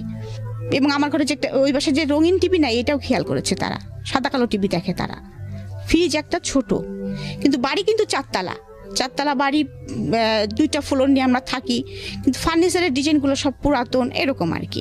আচ্ছা, জাস্ট লাইক বাবারা হয়তো এটা খেয়াল করেছে। তো আমার রুমের সাথে কোনো অ্যাটাচড বাথও ছিল না, যেটা আমি কোনোদিন অভ্যস্ত না, আমি আর আগেই বলেছি, সেটা আমার একটা প্রবলেম হচ্ছিল। এখানে একটা বিষয় খেয়াল করবেন, উনি যে বিষয়গুলো আনছে ছোট ছোট করে, সেগুলো হয়তো বলার মতো না, কিন্তু খুব ইম্পর্টেন্ট দুটো মানুষের জন্য। দুটো মানুষ দুটো পরিবেশ থেকে আসছে, দুটো মানুষের, আমরা বিয়ে মানে মনে করি যে দুটো পরিবারের মেলবন্ধন, এটা কিন্তু শুধু দুটো মানুষের মেলবন্ধন না, দুটো পরিবারের মেলবন্ধন। এবং অবশ্যই একটা মানুষ যেভাবে যে লাইফস্টাইলে ছিল, হঠাৎ করে এসে আরেকটা লাইফস্টাইলে মানানসই হওয়াটা খুবই ডিফিকাল্ট, সে ছেলেই হোক বা মেয়েই হোক। কিন্তু আমাদের সামাজিকতা একটা বিষয় আমরা ধরে নিই যে মেয়ে মানেই হচ্ছে তাকে মানিয়ে চলতে হবে, মেয়ে মানেই হচ্ছে সে যে পরিবার থেকে আসুক না কেন, যেটাই করুক না কেন, শ্বশুরবাড়িতে যা আছে সেটাই তাকে মেনে নিতে হবে। যদি সিচুয়েশনটা এরকম হয় যে না, এখানে আসলে কিছু করার নেই, বিকজ ওনাদের কি বলা যেত এফোর্ড করার ক্ষমতা আসলে অতটুকুই, তাহলে সিচুয়েশনটা ডিফারেন্ট। কিন্তু যদি বিষয়টা এরকম হয় যে না, ইউ হ্যাভ মানি অ্যান্ড আপনার সেই ক্যাপাবিলিটিস আছে, তাহলে আপনার পরিবারে যেই আসুক না কেন তাকে যদি আপনার পরিবারেই সাস্টেন করতে হয়, তাহলে আপনার উচিত তার পাস্ট লাইফটা একটু হলো স্টাডি করা। নইলে কিন্তু সে কোনোভাবেই আপনাকে বেস্টটা দিতে পারবে না। কারণ আমি যদি বলি যে একটা ছেলে হোক বা মেয়েই হোক না কেন, দেখুন যিনি এই ভদ্রলোকের সংসারে গেছেন তিনি কিন্তু গিয়েই রাতারাতি পরিবর্তন হবেন, বিষয়টা কিন্তু এরকম না। তিনি তারা একদম পুরো, যদি 16 বছরে বিয়ে হয়ে থাকে ওনার, উনি যেটা বলছিলেন 16টা বছর নিয়েই কিন্তু সেখানে গেছেন, হ্যাঁ। এবং এই 16টা বছরে তাকে কীভাবে ট্রিট করা হয়েছে, কীভাবে বড় করা হয়েছে, কী আচরণ তার সঙ্গে করা হয়েছে, কী ধরনের পরিবেশের মধ্যে সে থেকেছে, সে সব কিছু নিয়ে কিন্তু ওখানে গেছে। সুতরাং এটাকে যদি রাতারাতি ধাক্কার কবলে পড়ে যায় তাহলে এটার ভবিষ্যৎ ভালো হবে না, এটাই ধরে নেওয়া যায়। জানি না কি হয়েছে, ওকে বলুন তারপর। তো তারপরে যাই হোক, আমি এগুলো কিছু বলি না, কিন্তু আমি যে আসলে আমি এখন নিজে ইমাজিন করি যেটা, সেটা হচ্ছে যে ওই সময় এরকম বোবা কেমন করে হয়ে গিয়েছিলাম। হ্যাঁ, না বোবা বেশিক্ষণ থাকবেন না, এটা আমরাও জানি। কারণ কেন বোবা হয়ে গিয়েছিলাম, ডিমান্ড হচ্ছে এমন একটা জিনিস মানুষ একটা পর্যায়ে পর্যন্ত সেভ করতে পারে। ইভেন তখন আমি মনে করি এটা সেভ না, এটা হচ্ছে জমায়। তো জমায় মানে হচ্ছে কি, ধনুকের তীরটা যখন আপনি টানবেন প্রথম পর্যায়ে কিন্তু ছাড়লে আপনি এটা বেশি দূর যাবে না, তো তখন মনে হয় কি ঠিক আছে তীর তো আসবে না, কিন্তু তারপরে জমতে যখন একবার টানার পর এক্সট্রিম লেভেলে যখন টানা হবে, টানার পরে যখন ছাড়া হবে তখন কিন্তু গতিটা যায়। তো যে যত বেশি টানতে পারে, মানে যে যত বেশি সাইলেন্স থাকতে পারে, সে যখন বাস্ট হয় সে তত বেশি পরিমাণ শব্দ করে বাস্ট হয়। তো আমরা একটা জিনিস মনে করি, সেটা মেয়ে হোক বা ছেলেই হোক না কেন, যখন আমরা কারোর প্রতি অত্যাচার করছি কিংবা কেউ যখন একটা জিনিস মানিয়ে নিচ্ছে, চাপতেছে ভিতরে, চাপার ক্ষমতাটা ভালো, কিন্তু এটা যদি এমন হয় যে চাপতে অনেক দিন ধরে চাপার পরে সে বাস্ট হলো, তাহলে ক্ষতি হওয়ার সম্ভাবনাটা বেশি। তার চেয়ে বরং একটু চাপলে একটু বের করে দিল, একটু চাপলে একটু বের করে দিল, সেটা অন্য জিনিস। কিন্তু ওনার ক্ষেত্রে বোধহয় বিষয়টা ওরকমই হয়েছে। জি রিমা, তারপর কি হলো? তারপরে আমি মানে জেদ করে ঘর আটকাই, মানে নিজের গেট আটকাই দিলাম, দিয়ে সুতো নিছি। আমার ছোট নদকে বললাম নিজের নাক নিজেই ফোড়াবেন। হ্যাঁ, নিজের নাক নিজেই ফুটো করে ফেলছি। করেছেন? হ্যাঁ, আমি বললাম না যে বিলেট দিয়ে হাত কাটতে যখন পারি, তখন তো ওই জেদ উঠলে তো আমি ওইটাও করতে পারি। তো নিজের নাক নিজে ফুটো করে, ওরা আমাকে যে নাক ফুলটা দিয়েছিল সেই নাক ফুলটার সঙ্গে সঙ্গে আবার পড়েছি, রক্ত পড়তেছে কিন্তু। My goodness. পরে এসে আমার শাশুড়িকে বলতেছি, দেখছেন পড়ছি, এখন তো কিছু হবে না। আমার শাশুড়ি আমার দিকে হা করে তাকায় আছে, কি মেয়ে এটা, হ্যাঁ যাই হোক, হয়তো এরকম একটা ফিলিংস নিচ্ছে। তো আমি আবার কিছুদিন পরে হয়তো আমার আম্মার ওখানে গেছি, আম্মা দেখে তো কান্নাকাটি করে অস্থির, কারণ বাবা নাক ফুটো করা পছন্দ করতেন না, আমি ব্যথা পাবো দেখে বিদায়। তো সেখানে আমার নাক ফুটো করা, এবং অলরেডি সেটা সঙ্গে সঙ্গে তাজা ইসের মধ্যে আমি পড়েছি, এটা তো ঘা হয়ে মানে একটু ফুলে টুলে গিয়েছে। চোখ মা নাক খুলে ওয়াশ করে আবার মলম টলম লাগিয়ে যাই হোক নাকটা ঠিক করেছে পরে। কারণ আমার বাবা বাড়ি থেকে মা বাড়ি তখন তো বেশি দূর, মানে শ্বশুর বাড়ি তো বেশি দূরে না, দেখা যাচ্ছে শুক্রবারের ছুটির দিন হলেই দেখা যাচ্ছে বাবা জোর করে এসেই বলতো, বাবা একটু আসো, আমার মেয়েটাকে একটু আসো, বা বাবাই আসতেন দেখতে, এরকম প্রায় হতো। আর আরেকটা জিনিস হয়েছিল কি, যে আমার বাবা আমার সুবিধার জন্য, বললাম যে ফার্নিচার থেকে শুরু করে টিভি বিজিপি সব কিছু আমার শ্বশুরবাড়ি পাঠিয়ে দিয়েছেন, এমনকি ফ্রিজ পর্যন্ত। হ্যাঁ, তো তারপরে দেখা যাচ্ছে যে আমার ভাইয়ের একটা বাইক ছিল, আমার ভাইয়া কলেজে ওঠার সাথে সাথে একটা বাইক চালাতেন। আমার বিয়ের পরপরই আমার বাবা আমার হাজবেন্ডকে একটা বাইক কিনে দেন। আচ্ছা। যে তাহলে যখন তখন আমার মেয়ের সাথে করে আসতে পারবে, আমার মেয়েকে সাথে করে একটু ঘুরবে। কারণ আমার আবার বাইকে চড়ার খুব অভ্যাস ছিল, কারণ ভাইয়াদের সাথে বাইকে চড়তাম, কোথাও নিয়ে যেতে হলে বাইকে যেতাম, বাবার সাথে আবার যেতাম, যার জন্য আমি বাইকে চড়তে খুব পছন্দ করতাম, বাবা এটা জানতো। তো এরকম মাঝে মাঝে যাওয়া হতো। কিন্তু ওনার সাথে কি সম্পর্কটা আমার কেমন ছিল, মানে ঝগড়াঝাটিও ছিল না, আবার তার সঙ্গে খুব ফ্রি ছিলাম এরকমও না, যে সংসারে কি হচ্ছে সেটাও আমি তাকে বলতাম না। মানে হয়েছে কি, তার সঙ্গে আমার দেখা যাচ্ছে হয়তো খুব কম, ভয় পেতাম তাকে আমি, এবং কি বলে ডাকবো এটাও কিন্তু আমি বুঝতে পারতাম না। আমাকে কেউ ডাকতে বলে কোনো সময় ভাই বলে ডাকতাম, ভাই ভাই আপনাকে ডাকতেছে, আবার কখনো বলতাম কি দাদা ভাই আপনাকে ডাকতেছে, এরকম বুঝতাম না আর কি। এটার জন্য বকা খাইতাম, মাঝে মাঝে নাম ধরেও ডেকে ফেলতাম। হ্যাঁ, তো আমার শাশুড়ি এটা নিয়ে বকাও দিত।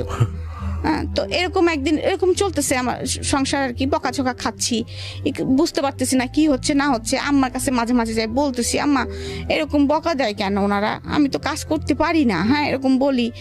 তা আম্মার মধ্যে হয়তো বা প্রস্তাব দিয়েছিল আমার শাশুড়ির কাছে যে আমার মেয়ে হয়তো কাজ করতে পারে না বিয়ান, আমি কি একটা কাজের মানুষ দিব আপনাদের, ওদের বাসায় যে দেখি যে একটা মোটে কাজের মানুষ, তাও ছোট। আমার শাশুড়ি অনেক কাজ করেন, আমার ননদরাও দেখলাম যে অনেক কাজ টাজ করেন, সেখানে আমি কিছুই করি না, সেটা তো আসলেই কথা শোনানোর মতোই আর কি। যাই হোক, আমার বেসিক্যালি তখন সেটা মনে হয়েছে আর কি। হ্যাঁ, তো তারপরে এরকম করতে করতে তারপরে হঠাৎ করে একদিন আমার শাশুড়ি বললো, হ্যাঁ তুমি একটু রান্না বাড়া দেখো না, এরকম যাই হোক এরকম বলতেছে। তার আবার একটু মাঝে মাঝে প্রবলেম হতো, বুকে পেন টেন করতো, এরকম আমার কষ্ট হয় একা একা। তখন আপনার লেখাপড়ার কি অবস্থা? তখন লেখাপড়ার অবস্থা হচ্ছে আমি কলেজ টোটালি অফ করে দিয়েছি, সেকেন্ড ইয়ারে পরীক্ষা দিয়ে কলেজে যাওয়াই হয় না। মানে কি সেকেন্ড ইয়ার ফাইনাল পরীক্ষা দিয়ে? না, ফার্স্ট ইয়ার ফাইনাল পরীক্ষা দিয়ে সেকেন্ড ইয়ারে উঠেছি। ওঠার পরে আপনি আর যাচ্ছেন না? যাচ্ছি না। ওকে। আসলে আমি তখন আসলে বুঝতে পারছিলাম না আসলে যে আমার কি করণীয়। তো আমার মনে হচ্ছিল যে হয়তো বা মাকে বললাম যে মা, আমার কাজটা করলে মনে হয় ভালো হয়, উনি তো একটু রাগ টাগ করে। তো আমার মা বলতো যে শ্বশুরবাড়ির সবাই এরকম, তখন আমিও তো কাজ করি, হ্যাঁ করতে হয় মা এগুলো, একটু তুমি শাশুড়ির সঙ্গে একটু একটু হেল্প করবা। এখন হেল্প করা বলতে আমার মা তো অতটা বোঝে নাই যে হেল্প বলতে কি বোঝাচ্ছে আর কি। হয়তো বা শাশুড়ির সঙ্গে একটু করলাম টরলাম, কিন্তু হেল্প বলতে আমি এ বাড়ির একটা বউ, আমার যে এত দায়িত্ব আমি কিন্তু তখন কিন্তু বুঝতে পারতেছি না যে এবারে আমি একটা বউ, আমার 5টা ননদ, আমার অনেক দায়িত্ব, এবং আমার শাশুড়ি একটু অসুস্থ, আমাকে অনেক দায়িত্ব নিতে হবে, এটা কিন্তু আমি বুঝতে পারতেছি না। আর আমার হাজবেন্ড কোনো যাই হোক, এবং আমার হাজবেন্ড এটাও বুঝতো না যে একটা বউয়ের বা একটা মেয়ের অনেক কিছু লাগতে পারে।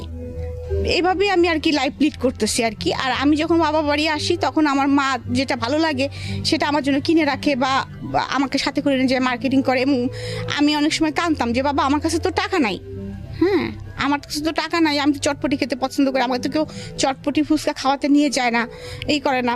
বাবা আমাকে, আমার মনে আছে সে টাকা আমাকে অনেক সময় যাওয়ার সময় 5,000 10,000 করে টাকা দিয়ে দিত।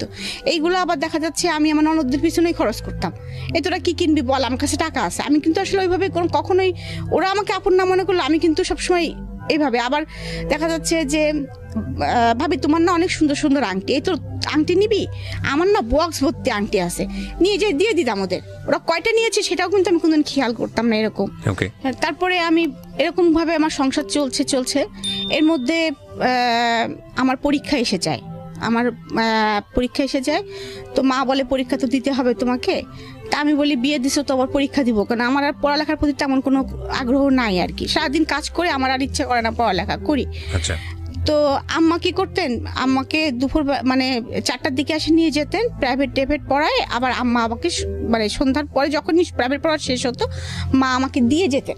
আচ্ছা। এটা নিয়েও কথা শুরু হলো আর কি, যে পাড়ার লোকজন কি বলতেছে, প্রতিদিন একটা মা তার মেয়ের বাসায় আসতেছে, হ্যাঁ এটা তোমার মা, আমি তো আমার মা তোমাকে প্রাইভেট পড়াতে নিয়ে যাচ্ছে।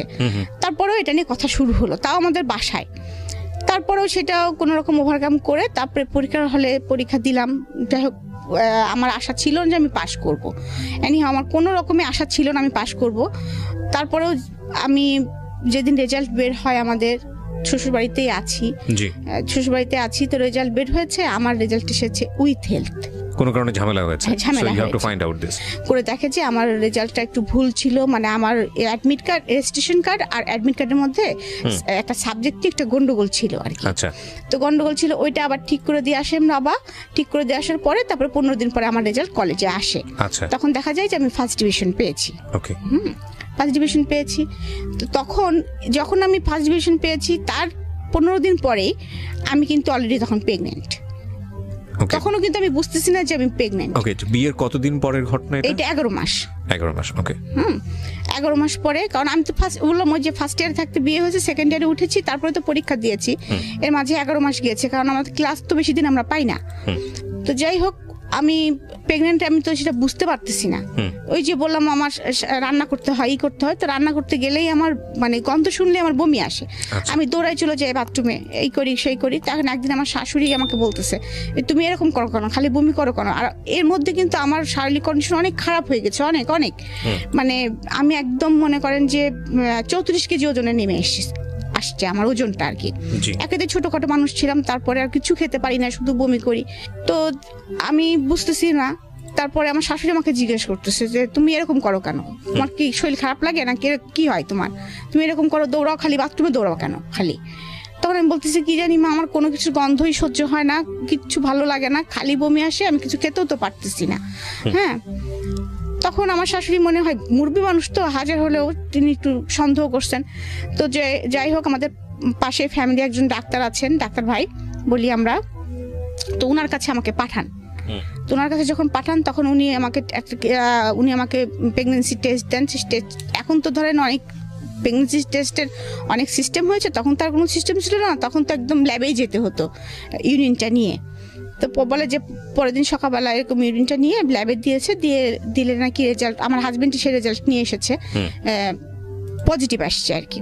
আচ্ছা, পজিটিভ আসছে, তো সেটা নিয়ে আবার ডাক্তার ভাইয়ের কাছে দেওয়া হয়েছে। তখন ডাক্তার ভাই আমার শাশুড়ি বলছে আমি যেতে পারবো না, যেহেতু এরকম একটা বিষয়, তোমাদের হাজবেন্ড ওয়াইফের বিষয় যেহেতু, তো তোমরা দুজনা যাও, ডাক্তার ভাইয়ের কাছে তোমরা দুজনাই যাও। এবং ডাক্তার ভাইও চাচ্ছিল যে আমার হাজবেন্ড যাক। সে বলেছে যে হেলাল আসুক। মানে সে তো আমাদের ফ্যামিলি ডাক্তার, সবাইকে চেনে, আমার বিয়েও খেয়েছে সে। তো আমরা যখন গিয়েছি তার কাছে, সে তখন বলছে যে হেলাল তুমি এটা কি করলা। ফার্স্ট কথাই ছিল তার এটা, যে তুমি এটা কি করলা। তখন আমার হাজবেন্ড তো চুপচাপ, তো বলতেছে যে তোমাকে আমি বিয়ের সময় বলেছিলাম যে হেলাল তুমি ছোট একটা মেয়ে বিয়ে করতেছো, কেন করতেছো, মিনিমাম তোমার এদের সঙ্গে যায় এমন একটা মেয়ে বিয়ে করো। তারপরে আবার এই মেয়েটা এখন প্রেগনেন্ট, হ্যাঁ, তার ওয়েট এত কম, এবং এই বাচ্চাটাকে সে কি দিবে, পেটের ভিতর থেকে মার যে খাবারটা সে নিবে। মানে ডাক্তার ভাই আমার সময় যে কথাগুলো বলতেছে আমি সেটাই আর কি বলতেছি, আমি তখন তো অত কিছু বুঝি না। হ্যাঁ, তো সেই সামর্থ্য তো মনে হচ্ছে এই মেয়েটার নাই। আর তারপরে তো বমি করতেছে একভাবে, ওকে তো ইমিডিয়েটলি এখন স্যালাইন দেওয়ার ব্যবস্থা করা উচিত, তো পানি শূন্যতা হয়ে গেছে শরীরে এখন, এরকম অবস্থা আর কি। যাই হোক, তুমি কি এই বাচ্চাটা নিতে চাও, নিলে কিন্তু সমস্যা হবে, হয়তো বা ওর লাইফ রিস্ক হতে পারে, এরকম একটা কথা বলে। তো আমার হাজবেন্ড বাসায় এসে উল্টা মেজাজ দেখাচ্ছে, কেন মানে আমি যেন পাপ করে ফেলছি। হ্যাঁ, মানে উল্টা মেজাজ দেখাচ্ছে, হ্যাঁ এরকম অসুস্থ, এখন ঝামেলা, অমুক তমুক বিভিন্ন কথা শুরু করছে। তো আমার শাশুড়ি আবার খুশি, কারণ তার একটা ছেলে, যেহেতু একটা বাচ্চা আসতেছে বাসায়, সে খুব খুশি। আমার বয়স টয়স কেউ দেখতেছে না আর কি সেই মুহূর্তে। সে আবার আমার TNT-তে ফোন করে আমার মাকে ডেকে নিয়ে আসছে, বিয়ান এরকম সুসংবাদ আছে, শিগগিরই আসেন। তো আমার মা এসেছে, আমরা কি দুজন মিলে একটা বাচ্চা পালতে পারবো না? হ্যাঁ, ও ছোট হয়েছে তো কি হয়েছে, হেলাল এরকম চিল্লাপাল্লা করতেছে, আপনি আপনার জামাই একটু বোঝান, এরকম বলতেছে টলতেছে। আমার শাশুড়ি তখন খুব ভালো মুডে আছেন আর কি তিনি। তো আমার মা না আসলে তখন নাও বলতে পারতেছে না, হ্যাঁও বলতে পারতেছে না। তিনি একবার আমার কথা ভাবতেছেন, আবার ওই সংসারটার কথাও ভাবতেছেন, যে তাদের মধ্যে আনন্দ, আর এদিকে আবার চিন্তা করতেছেন যে আমার মেয়েটা তো আসলে এই অবস্থা, কিছু খেতে পারে। তখন আমার এর মধ্যে মা বলছে কি, তাহলে আমি আমার মেয়েটাকে নিয়ে যাই বিয়ান, আমি নিয়ে যাই, ওর তো এই অবস্থা। তখন আবার ডাক্তার ভাই বলে দিয়েছেন, উনি আবার প্রেসক্রাইব করে দিয়েছেন আমাকে তখন ইমিডিয়েটলি স্যালাইন দিতেই হবে। তখন আর আমাদের যেখানে বাসা, সেখানে আশেপাশে কোনো ক্লিনিক নাই, একটু দূরে। তো তখন আম্মা দেখলো যে তাহলে এখান থেকে নিয়ে গেলে তো নার্স এসে মানে স্যালাইন দিতে পারবে না, বা সবসময় টেক কেয়ার করতে পারবে না, এখানে যদি ডাক্তারটা কাছে, তাহলে এখানেই থাক। তো আমার স্যালাইন চলতেছে, করতেছে, কিন্তু আমার শাশুড়ি কিন্তু কখনো এসে আমার যে স্যালাইন চলতেছে করতেছে আমার পাশে বসা বা মাথায় হাত দেওয়া, বা আমার হাজবেন্ড ওই ঘরে ঢুকে না। হ্যাঁ, সে ডিস্টার্ব হবে দেখে সে তার মতো থাকে, রাত্রে স্যালাইন খুলতে হবে, করতে হবে, অনেক ঝামেলা। এগুলো আমার ছোট নোট থাকে আমার পাশে, মাঝে মাঝে আমার শ্বশুর একটু দেখাশোনা করেন। আর দেখা যাচ্ছে যে ওই যে সার্বক্ষণিক যে নার্সটা ছিল উনি দেখাশোনা করতেন, কিন্তু আমার বমি কিন্তু কখনোই অফ হয় নাই। তো এর মধ্যে আমার আবার একটু ব্লাড যাচ্ছে, আচ্ছা, একটু ব্লাড যাচ্ছে। তখন আবার এইটা আবার ডাক্তার ভাইকে বলা হয়, তখন ডাক্তার ভাই আর কি বুঝছে ব্যাপারটা, বলছে আসলে ও নিতে পারছে না মনে হয় শরীরে, ওর শরীর এই বয়সে এটা ও নিতে পারছে না। তারপর যাই হোক এরকম বলার পর তারপরেও আপনারা যখন চাচ্ছেন চাচিমা, আমি ট্রাই করব, আমি 7 দিন একটা ইঞ্জেকশন দিব, সকাল বিকাল দিব, এটা যদি টিকে গেল তো টিকে গেল আলহামদুলিল্লাহ, না হলে কিন্তু আমাদের এস্টিম পয়েন্টে যেতে হবে, এটা ডিসিশন নিতে হবে। তখন আমার মা, আমার তো একদম তখন মনে করেন বিছনা থেকে ওঠা নিষেধ, একদম বেড রেস্ট। তো আমার মা, আমার শ্বশুরবাড়ির যেরকম পরিবেশ, আমার মা যে আমার কাছে থাকবেন সেটাও পারতেছেন না। হ্যাঁ, কারণ কি কথা শোনাবে কে, মানে ওরা খুব কথা শোনাতেন, এটাই হচ্ছে প্রবলেম। মানে আসলে খুব কথা শোনাতেন, এখনো তাদের সে স্বভাবটা আছে আর কি। তো ওই ভয়তে আমার মা আবার খুব বললাম না যে চুপচাপ, আম্মা তো অত মানে কথা পছন্দ না আর কি তার। তো এই অবস্থায় যাই হোক আমার আস্তে আস্তে আমি ওই সিচুয়েশনটা পার করছি কোনো রকম, 7 মাস চলে গেছে আর কি। যাওয়ার পরে তারপরে 7 মাসের পরে আমাকে আমার বাবা মা এসে আমাদের দেশে একটা আনুষ্ঠানিকতা করে, সাথ দেয়। সেটা করে অনেক অনুষ্ঠান করে শ্বশুরবাড়ির লোকদের কাপড় চুপড় দিতে হয়, তারপরে এই খাসি টাসি, তারপরে এই যে মাছ টাছ অনেক কিছু দিতে হয়, কি কি দিতে হয় আমি অত জানতাম না তখন। সেগুলো দিয়ে আমার বাবা মা অনুষ্ঠান করে নিয়ে আমাকে নিয়ে গেছেন। তখন আমার বাবার আবার পোস্টিং ছিল মাগুরাতে। তো মাগুরাতে নিয়ে গেছেন। মাগুরাতে নিয়ে যাওয়ার পর যখন আমার 2 মামা শুনেছে যে আমি এরকম অবস্থা, তখন আমার 2 মামা, তাদের আবার নিজেদের প্রাইভেট কার ছিল, তো তোমরা মানে খুলনায় থাকতো, খুলনা থেকে মাগুরা তো বেশি দূর না, তো চলে এসেছে আমাকে দেখার জন্য। এসে তো চিল্লাপাল্লা, বুধ এটা কি হলো, আর তোমরা মাগুরায় আনছো কিভাবে, হয় কুষ্টিয়া রাখতা। তো তারপরে যাই হোক আমার মামারা আমাকে খুলনাতে নিয়ে যায় এক প্রকার জেদ করে, কারণ মামাদেরও কোনো মেয়ে ছিল না, 2 মামারই 2টা করে ছেলে। তো ওখানে যে আমার হাজবেন্ডের পোস্টিং তখন আবার বাগেরহাট, আচ্ছা, তার জন্য একটু সুবিধা। তো যাই হোক আমার বেবিটা হলো, মানে আমি বেবিটা হতে যে অনেক কষ্ট পেয়েছি। বেবিটার ওয়েট অনেক বেশি ছিল, মানে কারণ আমার বেবিটা কিন্তু এখনো 5 ফিট 5 ইঞ্চি 5.5 ইঞ্চির উপরে লম্বা। আচ্ছা, আমার ফার্স্ট মেয়ে। ওকে, যিনি এখন নর্থ সাউথে পড়ছে। জি জি, ওকে। সো প্রিয় শ্রোতা, আমরা এখানে একটা বিরতি নিতে চাই। কোথাকার গল্প কোথায় গিয়ে ঠেকেছে সেটাই হচ্ছে দেখার বিষয়। আমরা আরো আধা ঘন্টারও বেশি সময় আপনাদের সঙ্গে আছি, এবং আপনারা যা ভাবছেন গল্পটা লেগেছিল আর কি, এটাই স্বাভাবিক, কষ্ট লাগাটাই স্বাভাবিক। হ্যাঁ, আমি হচ্ছে বাচ্চা মানুষ করতে তখন তো অত এক্সপার্ট না, তা আম্মাদের ওখানে বেশি থাকতাম, কখনো শ্বশুরবাড়ি যেতাম, কখনো আম্মাদের ওখানে থাকতাম। তো এরকম করতে করতে সময় যাচ্ছিল, কিন্তু হচ্ছিল কি আমি শ্বশুরবাড়ি যখন থাকছিলাম তখন তো আমার ননদদের আরো বিয়ে হয়েছে, সবারই বাচ্চা কাচ্চা আছে। আমার বাচ্চাটা যদি একটু ভুল করে ফেলতো বা একটু অন্যায় করে ফেলতো, আমি কেন জানি তখন যেন খুব ক্রেজি হয়ে গিয়েছিলাম। আর আমার হাজবেন্ড তো বাসায় থাকতো না, আমি শ্বশুরবাড়ি থাকতাম। আমার লেখাপড়া কিন্তু তখনও কন্টিনিউ। হ্যাঁ, আমি কিন্তু তখন অলরেডি পড়তেছি, হ্যাঁ পড়তেছি, বাচ্চা সামলাচ্ছি এবং সংসার, তখন কিন্তু আমি পাকা গৃহিণী হয়ে গেছি। এবং এরকম করতে করতে আমি হচ্ছে যখন মাস্টার্স পরীক্ষা দিব আর কি, ফাইনাল দিব, আমার বড় মেয়েরা ছোট মেয়ের বয়সে ডিফারেন্স হচ্ছে 4.5 বছর। তখন আমি সেকেন্ড বেবি কনসেপ্ট করি। তো তখন সেকেন্ড বেবি কনসেপ্ট করলে তখন সবাই খুব খুশি হয়ে যায়, কিন্তু আমি খুশি হই না। এবার আমি আর খুশি হই না। এবার আমি বুঝে গেছি মাতৃত্বের কি কষ্ট, আর আমি বুঝে গেছি যে সংসারে আমার কি অবস্থান। এর মাঝে আর একটা কাহিনী আমি বলি। আমার ছোট ননদ যেটা আর কি, যেটা আমার খুব ভালো সম্পর্ক ছিল, তো সেটা সাথে আমার ফুফাতো ভাই, মানে ওরা রিলেশন ছিল, ওরা চলে যায় দুজনে আর কি। আচ্ছা, এটা ফ্যামিলি থেকে না বলে চলে যায়, এবং দোষটা সম্পূর্ণ আমার ঘাড়ে পড়ে যে আমি তাদেরকে বের করে দিয়েছি, যেটা হয় আর কি। এবং এটা নিয়ে অনেক গ্যাঞ্জাম হয় ফ্যামিলিতে, অনেক কিছু হয়। আমাকে আমার হাজবেন্ড মারধরও করে। হ্যাঁ, তারপরে একটা টাইমে আমার বাবা কিন্তু আমাকে নিয়ে আসার মানে ওরা আমাকে আর রাখবে না, ওদের মেয়েকে ফেরত না দিলে, মানে এরকম ফ্যামিলি আর কি ট্র্যাজেডি চলতেছে। আমার হাজবেন্ড আমাকে মিনিমাম মনে হয় 6 মাস দেখতে আসেনি, আমার বাচ্চাটার কোনো খোঁজ নেয়নি, কোনো কিছুই করেনি আর কি, সোজা কথা। তো তার মধ্যে আমার বাচ্চাটা, আমি মা বাবার কাছেই ছিলাম। তো এর মধ্যে তারা উকিল নোটিশও কিন্তু পাঠিয়ে দিয়েছিল যে আমাকে ডিভোর্স দিবে। হ্যাঁ, কিন্তু আমার বাবা খুব আপসেট হয়ে গিয়েছিল তার মধ্যে, যে ডিভোর্স দিবে এরকম একটা বিষয়, আমি যেটার জন্য এতদিন মানে এত কষ্ট করে মেয়েকে সংসার করাচ্ছি। তারপরে এইভাবে যাই হোক থার্ড পার্সন মিলে সবকিছু মিলে এক সময় যায় আবার জোড়াটা লাগে আর কি, কোনোভাবে এনি হাউ জোড়াটা লাগে। এর মধ্যে আরো তো মনের ভিতরে বিষ ঢুকে গেছে আমার অলরেডি, যে লোকটা আমার 6 মাস খোঁজ নিল না, আমার বাচ্চাটাকে একবার দেখতে আসলো না। আমি তো কিছুতেই ওর সাথে, উকিল নোটিশ পাঠিয়েছিল এটা আমি জানতাম না, এটা আমি জানতাম না। তো হঠাৎ করে তাদের যেভাবে ফ্যামিলি মিউচুয়ালের মধ্যে যখন আসলো, তখন আমার শ্বশুর বললো যে আপনারা নিয়ে গিয়েছেন, আপনারা দিয়ে যাবেন। এবং আমি সেই দিনটার কথা আমি কখনোই ভুলব না, যেদিন আমার ননদ চলে যায়, সেদিন আমাকে সারা দিন ঘরের মধ্যে আটকায় রাখা হয়েছিল, কিছু খেতে দেওয়া হয়েছিল না, এবং আমাকে আমার হাজবেন্ড মারধরও করেছিল, এবং সেই সাথে আমার বাচ্চাটাকে আমার কাছে দেওয়া হয় নাই সারাদিন।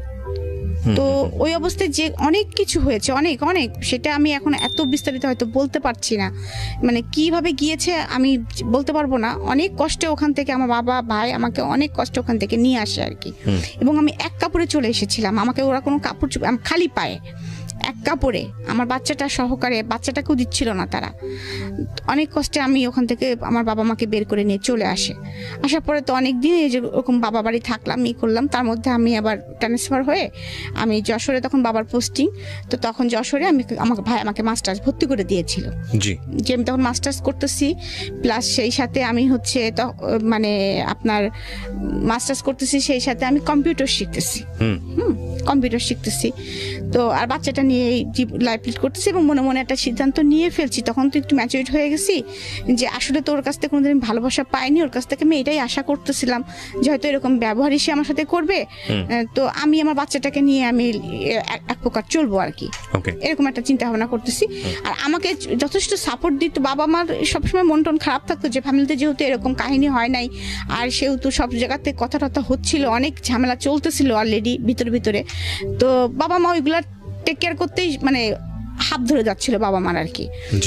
আর এদিকে হচ্ছে আমার বড় ভাই আমাকে একদম ফুল সাপোর্ট দিচ্ছে যে না, আমি তোমাকে যেতে দিব না, তুমি পড়ালেখা শিখো, মানুষ হও, আমার একটা ভাগ নিয়ে আমি পালতে পারবো, তুমি ওটা নিয়ে টেনশন। এমনকি আমার মেয়েটা মানে আমার বড় ভাইয়ের কাছে ঘুমাতো, খেতো, মানে ওর বড় মামাই ওর জান, মানে ওকে আমার কাছে দিত না বড় ভাই, এরকম। আচ্ছা। তো এভাবে থাকতে থাকতে হঠাৎ করে কি একদিন ডিসিশন হয়, আমরা ঈদ করতে বাড়ি গেছি, হঠাৎ করে আমার বাবা আমাকে ডেকে বলে যে তুমি মা, তোমাকে ওই বাড়িতে যেতে হবে। আমি বললাম কখনোই না আব্বা, ইম্পসিবল, আমি ওই বাড়িতে সংসার করতে পারবো না এত কিছুর পরে, আর ওরা আমাকে মেরে ফেলবে। আমার মনের মধ্যে ভয় ঢুকে গেছে যে ওরা আমাকে মেরে ফেলবে। তখন আমার বাবা আমাকে জড়ায় ধরে কান্না করে বলতেছে যে মা, তুমি কি আমাদের, তোমার চাচার, আমার সবার কি মৃত্যু মরা মুখ দেখতে চাও, নাকি তুমি তোমার সুখটা বেছে নিতে চাও? তো অবভিয়াসলি তখন মানে কি মনে হয়েছে আমি জানি না, কারণ বাবাকে আসলে তো আমি খুবই ভালোবাসতাম, আমি মানে এখনো ভালোবাসি। স্ট্যান্ড বাই, আমাকে যদি কেউ বলা হয় তো আমি আমাকে যদি বাচ্চাদের নামও বলা হয় তবু বলবো আমার বাবাকে আমি বেশি ভালোবাসি। এবং আল্লাহর কাছে আমি মাঝে মাঝে এমনও বলি যে আল্লাহ, যে আমার বাবা যেদিন মৃত্যু হয় সেদিন যেন আমারও মৃত্যু হয়। আর মানে একদম হোপলেস হয়ে যাই। আমি তখন বলি যে আমি যাবো বাবা, আমি বলি যে বাবা আমি যাবো, যাই হোক না কেন আমি যাবো। তো আমি যাই, এবং আমার শ্বশুরদের কন্ডিশন আমাকে নিতে আসবো না, আপনাকে দিয়ে যেতে হবে। তো আমাকে দিয়ে আসে আর কি। আসার পরে আমার অত্যাচারের মাত্রাটা মানে আপনারা ইমাজিন করে নেন, আরো চরম আকারে পৌঁছায়। আমার বাচ্চাটা ঠিক মতো খাওয়া দাওয়া হয় না, মানে আর আমাকে সারাদিন যেভাবে তারা টর্চার করে, মানে কি আমি 2 দিন 3 দিন দেখাচ্ছে খেতে বসছি, এমন একটা কথা আমার শাশুড়ি হয়তো বলছে যে এই মেয়েদের কোনো বিশেষ আছে, যে মেয়ে আমার মেয়েকে বের করে দিতে পারে, সেই মেয়ে আমাকে বিষ দিয়ে মেরে ফেলবে না, পানের মধ্যেও বিষ দিয়ে মেরে ফেলতে পারে। আমার শাশুড়ি আবার পান খেতেন, ওর হাতে কিছু খাওয়া যায়, আমাকে দিয়ে রান্না করাতেন, আবার আমাকে এই কথাগুলো শোনাতেন। হ্যাঁ, তো এরকম পরিস্থিতির ভিতরে আমি যাচ্ছি, আমার মানে মনে হচ্ছে যে মানে কোনো কুল কিনারা নাই, আমার মনে হচ্ছে এরকম। তারপরে যাই হোক, এর মাঝে কিছু একটা হয়ে মিল মহব্বত হয়, যাই হোক আবার সংসার করতেছি। আমার ননদের সাথেও তাদের আবার মিউচুয়াল হয়ে যায় আর কি, মিউচুয়াল হয়ে যায়, কিন্তু আমি আর আমার হাজবেন্ড কথা বলতাম না। ও এর মধ্যে এরকম কথা শুনতে আমি একবার হচ্ছে মানে সুইসাইড অ্যাটেম্প করি। তারপরে আমার বাবা সিদ্ধান্ত নেয় যে আমি আর দিব না। তারপরেও আবার 3-4 মাস ওরকম যায়, তার মধ্যে আমার আবার অসুস্থ হয়ে পড়ি, সেটা হচ্ছে অ্যাপেন্ডিসাইটের অপারেশন হয়। তখন আমার হাজব্যান্ডকে আমার বাবা ফোন করে না, আমি ফোন করি, আমি বলি যে আমার এরকম অপারেশন হচ্ছে, আমি যদি কিছু হয় তুমি আমার বাচ্চাটাকে দেখো, বাবার পরিচয় অ্যাটলিস্ট রেখো, ও নানা নানির কাছে থাকবে, তুমি বাবার পরিচয়টা রাখো। তখনও কিন্তু আমি ছোট বাচ্চা কনসেপ্ট করিনি আর কি, ছোট বাচ্চা কনসেপ্ট করিনি। তখন ওর কেন জানি মনটা নরম হয়, হয়তো বা মানুষ তো, আর এতদিন একসাথে আছে, একটা বাচ্চার বাবাটা আছে, আর মানে এরকম একটা ইয়ে। তো ও আসে আমাকে পরের দিন সকালবেলা দেখতে আসে যশোরে। দেখতে আসার পরে ও দেখে তারপরে বাসায়, যে ও যখন বাসায় যায় আমাদের বাসা থেকে, তো আমার শাশুড়ি আবার দেখছে যে এইটা সুযোগ। তো আমার শাশুড়ি আবার আমার হাজবেন্ড নেই দেখে তার জামাই মেয়েকে সে ডেকে নিয়ে আসছে, সে যে তখনই চলে যাবে এটা তারা বুঝতে পারে নাই। আমার হাজবেন্ড বাসায় ঢুকে দেখতেছে যে বাসায় তার মানে আমাকে নিয়ে গেছে, নিয়ে যায়, আমরা দুজনে বাসার মধ্যে ঢুকতেছি, এবং রাস্তায় কিন্তু আমাকে বলতেছে বারবার যে তুমি কিন্তু যাই মার কাছে মাপ চাবা, তুমি কেন সুইসাইড অ্যাটেম্প করতে গেছিলা, এটার জন্য তুমি মার কাছে মাপ চাবা, আমরা বিপদে পড়তাম না, এরকম ভাবে আমাকে বোঝাচ্ছে আর কি। তো যাই হোক আমি ঢুকেই আমি বলছি ঠিক আছে মার কাছে আমি মাপ চাবো। হ্যাঁ, আমি গেছি, যাওয়ার পর ঢুকতেই দেখি যে ওরা আমাদের বাসায়। তখন বাসার পরিস্থিতি আরও অন্যরকম হয়ে যায়। তখন হয় কি, আমার হাজব্যান্ড ফুল ক্রেজি হয়ে যায় আমার থেকে, আমিও ভাইলেন্ট হয়ে যাই, সেও ভাইলেন্ট হয়ে যায়, যে যার জন্য এত কিছু হইলো তারা কি ভাবে। এক্স্যাক্টলি, মানে তোমরা যদি মেনেই নিবা তাহলে এত কেন অভিনয় করলা তোমরা। আর আমার মেয়েটাকে, আমার হাজবেন্ড বলতেছে আমার ছোট দুধের শিশুটাকে আমি কেন এত কষ্ট দিলাম, আমার ওয়াইফ কেন আমি এত কষ্ট দিলাম, আর সেটা তুমি করতে আমাকে, আমি বড় ভাই, আমাকে একবারে বলছো যে ওরা আসতে চাইবে, ওদেরকে মেনে নেওয়ার দরকার, বা আমার শ্বশুর শাশুড়িকে এত হেয় করলা কেন, এত কথা শোনাইলা কেন তাদেরকে, কেন শোনাইলা আমাকে? তো এবারে অনেক ছোট করছো তোমরা। তাহলে এখন তো আমার তো শ্বশুরবাড়িতে কখনো তোমাদের যেতে হবে না, কিন্তু আমার তো যেতে হবে। তখন তো তারা যদি কথাটা বলে যে আমার মেয়ের তো কোনো দোষ ছিল না, তখন আমি কি বলবো, কি উত্তর দিব? তো এটা নিয়ে অনেক বাসার মধ্যে অনেক ক্যাচাল হয়, হয়। তারপরে আমার হাজব্যান্ড সরাসরি জিজ্ঞেস করে যে হ্যাঁ, ওরা দুজন আবার খুব নমনীয় হয়, হয়ে আমার কাছে মাপ চাই, ওর ভাইয়ের কাছে মাপ চাই। তখন আমি একদম ভাইলেন্ট হয়ে বলি কি, আচ্ছা তোরা যে বলছিস যে আমি তোদেরকে বের করে দিছি বাসা থেকে, আমি কি বের করে দিছি? আমি কি জানতাম কিছু? তখন ওরা আমাকে বলে কি যে, তখন আমার ছোট ননদ বলে কি, না আমি আসলে এটা ক্রেজি ভাবে বলছিলাম, তখন আপনার উপর আমার রাগ হয়েছিল, কারণ এই কথাটা যখন বাসায় জানাজানি হয়ে যায়, আপনি ভাইকে বলে দিছিলেন, ভাই আমাকে রাত্রে মারতে গেছিল, তো আমার উপর, আপনার উপর আমার খুব রাগ হয়েছিল, আমি চিন্তা করছিলাম এটা শোধ তুলবো, সেই জন্য আপনার দোষটা দিয়েছিলাম। তা আমি তখন আমার হাজবেন্ড এটা শুনছে, শোনার পরে বলতেছে তুই এটা কাজ করছিস রনি। হ্যাঁ, যাই হোক, এইটা নিয়ে অনেক কিছু হয়, সব সত্য আর কি সামনে চলে আসে যখন, তখন যাই হোক আমার হাজবেন্ড একটু সফটনেস দেখায় এবং সে বলে যে আমি থাকবো না, আমি কাল সকালে আমার বউ বাচ্চা নিয়ে আমি চলে যাব। তখন আমার শ্বশুর খুব আপসেট হয়ে পড়ে, কারণ কুষ্টিয়া শহরে তাদেরকেও সবাই চেনে, আমাদেরকেও সবাই চেনে, সবাই জানে যে তার একটাই ছেলে বেটার বউ আলাদা থাকে, হ্যাঁ, আলাদা বাসা ভাড়া করে থাকে, এটা একটা খুব খারাপ দেখা যাবে, এরকম একটা করে। তারপর অনেক বোঝানো শোনানোর পরে যাই হোক আমরা আবার ওই বাসাতেই স্টে করি। আমার হাজবেন্ডের তখন আবার পোস্টিং হয়ে যায় চুয়াডাঙ্গা। তো এরকম চলতেছে, ওদের সাথে ওরা আসে যায়, কথা করে। আমার ছোট ননদের সাথে আমি কথা বলতাম, আমার ভাইয়ের সঙ্গে কথা বলতাম না, কারণ আমার থিওরিটা এটা যে ও তোমার রক্তের না, ও আমার একটা ক্ষতি করতে পারে, তুমি তো আমার ভাই ছিলা, তুমি ফুফাতো ভাই হওয়া যাই হও, তুমি তো আমার ভাই ছিলা, তুমি তো আমার এত বড় ক্ষতি করতে পারো না, তোমার সাথে আমি কথা জীবনেও বলবো না, আর তারপরে তুমি আমার বড় ভাই। তো যাই হোক মাস্টার্স করেছি, মাস্টার্স পরীক্ষা চলছে আমার, পরীক্ষা দিয়ে আমার মনে হয় যে আমার 11 তারিখে বাচ্চা হল না, আমার বাচ্চা হয়েছে 16 তারিখে, আর আমার মাস্টার্স পরীক্ষা শেষ হয়ে হচ্ছে 11 তারিখে, মানে আমি ওই রকম অবস্থায় আমি পরীক্ষা দিয়েছি আর কি। তো আমার বাচ্চাটা পেটের মধ্যে খুব অসুস্থ হয়ে যায়, কারণ আমি 4 ঘন্টা বসে পরীক্ষা দিতাম, বাচ্চাটার মুভমেন্ট খুব কম হতো, মুভমেন্ট হতো না। তবে তারপরে আমার 16 তারিখে সিজারিন করে বেবিটা হয়। তো এর মধ্যে আমার বড় ভাই কিন্তু এর মধ্যে বাইরে চলে গেছে অলরেডি, হ্যাঁ, এবং সে বিয়েও তাকে বিয়ে দেওয়া হয়েছে খুব আনুষ্ঠানিকতার ভিতরে, হ্যাঁ। তো সে বাংলাদেশে এসেছে, সে একদিন আমার শ্বশুরবাড়ি সে আবদার করে যে মামা আমি আমার বোনকে নিয়ে যেতে চাই, এক রাত আমাদের সাথে থাকবে, হ্যাঁ। তো এই কথা বলার পরে তখন হচ্ছে আপনার আমার শাশুড়ি বলে, শাশুড়ি আমাকে যেতে দিবে না, বাসায় অনেক কাজ, ঈদের পরের দিন আমার সব ননদরা আসবে, সে আমাকে যেতে দিবে না। তখন সে বলে কি যে তাহলে নিয়ে গেলে একবারে নিয়ে যাও। তো এই কথাটা আমার ভাইয়ের তখন লাগে খুব, এতদিন তো আমার ভাই কোনোদিন ইন্টারফেয়ার করেনি, এতদিন তো বাবাই সব টেক কেয়ার করছে, এখন তো মোটামুটি সে একটা পর্যায়ে আসছে।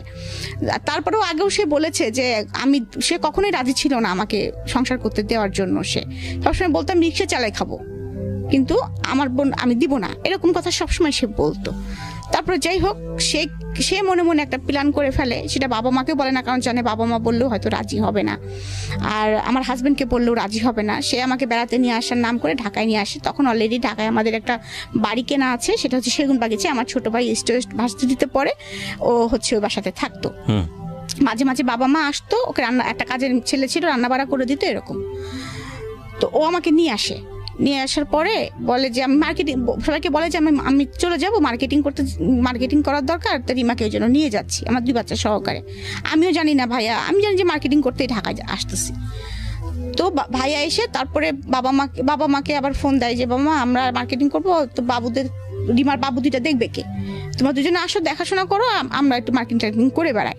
আব্বু আম্মু গাড়ি নিয়ে আসে আর কি, বাবা অফিস থেকে মানে শুক্র শনি তো এমনি ছুটি, তো আসার পরে বলে, তারপরে একদিন রাত্রেবেলা ফ্যামিলি মিটিং বসে, তখন ভাইয়া একদম সম্পূর্ণ বলে যে বাবা আপনি যা দেখতেছেন যা সহ্য করছেন এটা আমি সহ্য করতে পারবো না।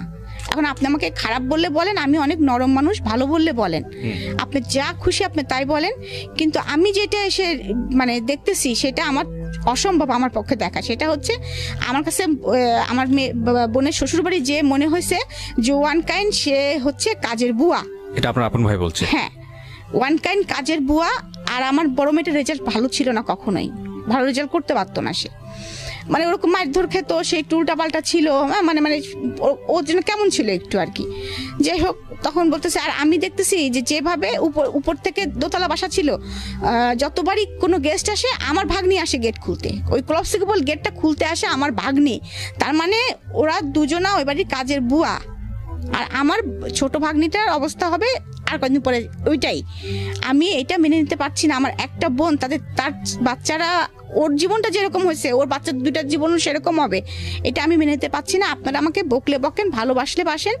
আমি এক্ষুনি তার হাজব্যান্ডের কাছে ফোন দিব, সোজা কথা ফোন দিয়ে বলবো সে যদি তার কাছে আমার বোনকে রাখবে, আর যদি না রাখে আমি আমার বোনকে চালাবো। সম্পর্কের দরকার নাই, ডিভোর্সেরও দরকার নাই। কখন জানি কি হয় এরকম একটা দোলাচল অবস্থা, এবং আমাদের প্রেডিকশনের জায়গাগুলো এখন পর্যন্ত নট প্রুফ। আমি সবসময় একটা কথা বলি যে জীবন গল্পে আপনি কোনো বাকি আসলে অনুমান করতে পারবেন না এরপরের বাকি গিয়ে কি ওয়েট করছে আপনার জন্য। লাস্ট দুটো গল্প যদি বলি যে এই ধরনের গল্পের গোড়াপর্তন হয়েছিল আবিদা সুলতানার হাত ধরে। আবিদা সুলতানা এই যাবৎকালে জীবন গল্পের, ঢাকা এফএমের জীবন গল্পের সবচাইতে পপুলার বলবো, মানে সবচাইতে মানুষের বেশি শোনা গল্পের মধ্যে একটি, এবং ইউটিউবেও সেটার ভিউ প্রায় 2 মিলিয়নের কাছাকাছি।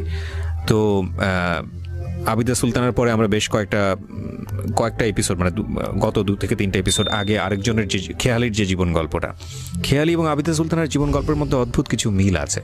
এবং এরই ধারাবাহিকতায় আজকের যেই রিমার যে জীবনের গল্প, সেখানে হয়তো অনেকেই মনে করেছিলেন বা করছেন এখনো, যেহেতু আমরা শেষ পর্যায়ে আসিনি, যে রিমার জীবন গল্পটাও ঠিক সেরকম না। শুধু নাটুকুই বললাম। রিমা, আমরা যেখানটায় ছিলাম তো আমার বাবার তখন কিছু ভাইয়ের উপরে বলতে পারে না, মানে সেও ততদিনে আসলে বুঝে গেছে আসলে যে এখানে আসলে রাইট কি অনরাইট কি। আর কথা হচ্ছে যে বাবা সারা জীবন মান সম্মানই দেখলা, সারা জীবন তুমি মান সম্মানই দেখলা, কিন্তু কষ্টটা দেখছো না। আমাদের একটা বোন যে এত কিনা আল্লাহ দিয়ে, এবং তার 2টা বাচ্চা আল্লাহ দিয়েছে, এবং সেই 2টা ভাগ্য এরকম হতে যাচ্ছে শুধু তোমার মান সম্মানের জন্য, আর কোনো কিছু না। আমাদের অর্থনৈতিক কোনো সমস্যা নাই, আমাদের পারিবারিক কোনো সমস্যা নাই। কি হয়েছে, ডিভোর্স হবে না, দরকার হলে ওর মতো থাকবে, বাচ্চা 2টা নিয়ে থাকবে। ডিভোর্সই তো শেষ কথা না, মানুষ তো এভাবেও বাচ্চা নিয়ে বাঁচে। সেই ছেলে যদি বিয়ে করতে চায় করুক, আমার বোন তাকে ডিভোর্স দিবে না। তাহলে তোমার তো দুর্নাম হচ্ছে না, কিন্তু তার লাইফটা তুমি এরকম করে নষ্ট করে কেন দিচ্ছ? তার সাথে তার 2টা বাচ্চার লাইফ তুমি নষ্ট করে দিচ্ছ। বাবাকে অনেক বোঝায়, এবং মা তো একদম খুবই রাজি। মা তো অনেক দিন থেকেই ফিল করতেছে আমার কষ্টটা আসলে।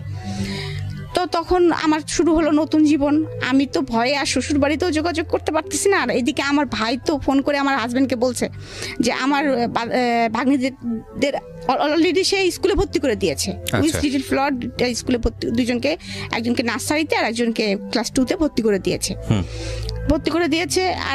আর এদিকে আমার হাজবেন্ডকে বলেছে যে তুমি যদি, আগে তাকে জিজ্ঞাসা করেছে অবশ্য ফোন করে, যে তুমি যদি তোমার সঙ্গে রাখো আমাদের নো অবজেকশন, কিন্তু তোমার সঙ্গে যদি না রাখো আমার বোন তোমাদের বাড়িতে থাকবে না। আচ্ছা, ও ঢাকায় থাকবে এখন থেকে ওর বাচ্চা নিয়ে।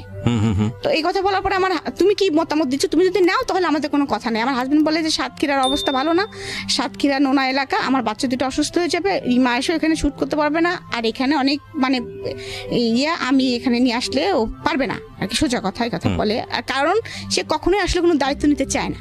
আচ্ছা, এই জন্য সে সুন্দরভাবে কথা বলার পর আমার একটু রাগারাগিও করে যে তাহলে রিমা আব্বা আম্মার ওখানে অসুবিধা কি হচ্ছিল। হ্যাঁ, বলে সে অসুবিধা তো তুমি খুব ভালো করে জানো, তোমাকে তো এক্সপ্লেন করার কিছু। আমার বাবার ভাইয়ের সাথে একটু আর কি রাগারাগি হয়েছে আর কি। তো আমার হাজবেন্ড 3 মাস রাগ করে আসেনি ঢাকাতে, আমাদের কোনো খরচও দেয় নাই। আর আমার তো কোনো সমস্যা এখানে হচ্ছে না আল্লাহর রহমতে, কারণ মা অলরেডি তখন 2টা কাজে মানুষ দিয়ে গিয়েছে। কারণ আমার বাচ্চা 2টাই ছোট, কোচিং আমি নিয়ে যাই। আর আমার ছোট ভাইকে এবং বড় ভাই বলেছে যে তুমি মানে চলে যাওয়ার আগে যে তুমি পারবা না, তোমার একটা বোনের দায়িত্ব নিতে, আমি তোমাকে ফিনান্সিয়াল সাপোর্ট দিব, তুমি খালি বোনটাকে আর ভাগ্নি 2টাকে দেখে রাখবা। আমাদের নিজেদের বাড়ি যেহেতু কোনো সমস্যা নেই এখানে। তো আমার ছোট ভাইটাও অনেক ভালো। হ্যাঁ, আমরা আসলে 3 ভাই বোন খুব ফ্রেন্ডলি, যেটা সত্যি কথা আমি বলবো। বড় ভাইয়া খুব চুপচাপ, আর আমি আর আমার ছোট ভাইটা খুব আমোদে। তো ও কি করা শুরু করলো, এখান থেকে আমার জীবনে যখন এখানে আমি থাকা শুরু করলাম, আমার বাচ্চাদের প্রচুর টেক কেয়ার করতো পড়াশোনা থেকে, কারণ ওরা তো মফস্বল এলাকার, মানে কুষ্টিয়ার লেখাপড়া থেকে। হ্যাঁ, সুতরাং ওদের লেখাপড়াটা, তারপরে ওদের বেড়াতে নিয়ে যাওয়া, যেমন আমার বললাম না, আমার বড় মেয়েটার মানসিক সমস্যা, মানে ও ডিসিশন নিতে পারতো না, আমি মাংসটাকে আমি নিব না, মানে ওটা যে ওইটাও কোনো সময় আদায় করতে পারতো না, এরকম মানসিকতা হয়ে গেছিল দাদি বাড়ি থাকতে থাকতে ওর। তো আমি একসময় বুঝতে পারলাম যে মানসিক, মানে তখন আমার নিজেই একটু মানে মানসিক, আমার তো তখন নিজেরও মানসিক অবস্থা খারাপ ছিল, আমি ওর মানসিক অবস্থা কিভাবে বুঝবো। যখন আস্তে আস্তে আমি রিয়েলাইজ করতেছি যে সব বাচ্চার মতো তো আমার এই বাচ্চাটা না, কেমন যেন জড়সড় হয়ে থাকে, কেমন যেন খোলামেলা না, হ্যাঁ এরকম আর কি করতেছি, তখন ওর সঙ্গে আমি আস্তে আস্তে মানে খুব ভালো, মানে আমার ছোট ভাই আমাকে বললো যে আপু আপনি কি এটা বুঝতে পারতেছেন, এবং ও আমাকে ডাক্তারের কাছেও নিয়ে যায় যে আপুর সামথিং প্রবলেম আছে, মানে আলটিমেটলি কাউন্সিলিং এর জন্য। হ্যাঁ, কাউন্সিলিং এর জন্য আমাকে মুহিত কামালের কাছে নিয়ে যাওয়া হয়। তখন উনি যেভাবে হয়তো ভাইকে বলছিলেন বা আমাকে কিছু ওষুধ টষুধ দিয়েছিলেন এবং বলেছিলেন যে আসলে দীর্ঘদিনে না পাওয়ার সমস্যাটা থেকে ওর ভিতরে অনেক ক্ষোভ সৃষ্টি হয়েছে। হ্যাঁ, মানে এইভাবে আর কি অনেক কিছু বলেছিলেন। যাই হোক, তো ওইভাবে ওকে টেক কেয়ার করতে হবে আপনাদেরকে, এবং সবচেয়ে ভালো হয় যদি ওনার হাজবেন্ড ওনাকে সাপোর্টটা দেন, তো সেই সাপোর্টটা তো আমার পক্ষে মানে সম্ভব না, আমার ফ্যামিলি দিতে পারবে না। তো সেই সাপোর্টটা, হাজবেন্ডের সাপোর্ট তো আসলে কেউ দিতে পারে না। তারপরেও আমার ছোট ভাই চেষ্টা করেছে, সে আমাকে বেড়াতে নিয়ে গেছে, আমি কবিতা লিখতে পছন্দ করতাম, আমি গল্প লিখতে পছন্দ করতাম, আমার পুরাতন আমি যে ডায়েরি লিখতাম সেটা আবার খুঁজে বের করেছে, আপু দেখেন আপনাদের কবিতাটা অনেক সুন্দর না, তো তারপরে আমরা দল বেঁধে চলেন আপু কক্সবাজার চলে যায়, মানে ও আমার লাইফটাকে সুন্দর করে গোছানোর চেষ্টা করতেছে আর কি। এদিকে বড় ভাই ইনস্ট্রাকশন দিচ্ছে, ও গোছানোর চেষ্টা করতেছে। আমার হাজবেন্ড, এর মধ্যে আমার ছোট মেয়েটা খুব ভালো রেজাল্ট করে, খুবই ভালো রেজাল্ট করে। এর মধ্যে কিছু 3 মাস পরে সে আসা যাওয়া শুরু করলো আর কি, তেমন কোনো ঝকাঝাটি না, কিছু না, নর্মাল চলতেছে। তার মধ্যে মানে 15 দিন 1 মাস পর পর আসে আর কি, সাতক্ষীরা থেকে এরকম। আমার ছোট মেয়েটা অনেক ভালো রেজাল্ট করে ইংলিশ মিডিয়াম থেকে, একদম অল স্কুলের ভিতরে ও মানে ওদের সেকশনের যে 4-5টা সেকশন মিলে ও একদম টপ করে আর কি। তো সেবার আবার আমার শিক্ষামন্ত্রী এসে স্কুলে ওদের প্রত্যেকটা যারা টপ করেছে তাদেরকে প্রাইজ দেওয়া হয়। তো এই কথা ওর বাবা যখন শোনে, ও দাদু যখন শোনে, তাদের রাগটা একটু পড়ে যায় আর কি, যে না অন্তপক্ষে বাচ্চা দুটো মানুষ হচ্ছে অ্যাটলিস্ট। হ্যাঁ, ও যতই হোক, আমার শ্বশুর কিন্তু আসলে কখনো অত খারাপ ছিল না, কিন্তু একটা জিনিস ছিল কি, সে প্রতিবাদ করতো না, বলতো না কিছু, আমাকেও কিছু বলতো না, আমার শাশুড়িকেও কিছু বলতো না, এরকম ছিল আর কি। তো উনি হচ্ছে খুশি হয়ে যায়, খুবই খুশি হয়ে যায়। আমি ফোন করে বলি বাবা এরকম বাবু তো ফার্স্ট হয়েছে এরকম, ওকে ডাকতো টুকটুকি বলে আমার ছোট মেয়েটাকে, আমার শাশুড়। তো বলছে আমি বাবা টুকটুকি তো ফার্স্ট হয়েছে, এবং অল স্কুল এই যেখানে আমি ছবি পাঠাচ্ছি এরকম তারা খুব খুশি হয়ে যায়। তো তখন থেকে আর ঢাকায় থাকার বিষয় তাদের আর কারোর অবজেকশন থাকে না আর কি, মানে এরকম চলছে আর কি।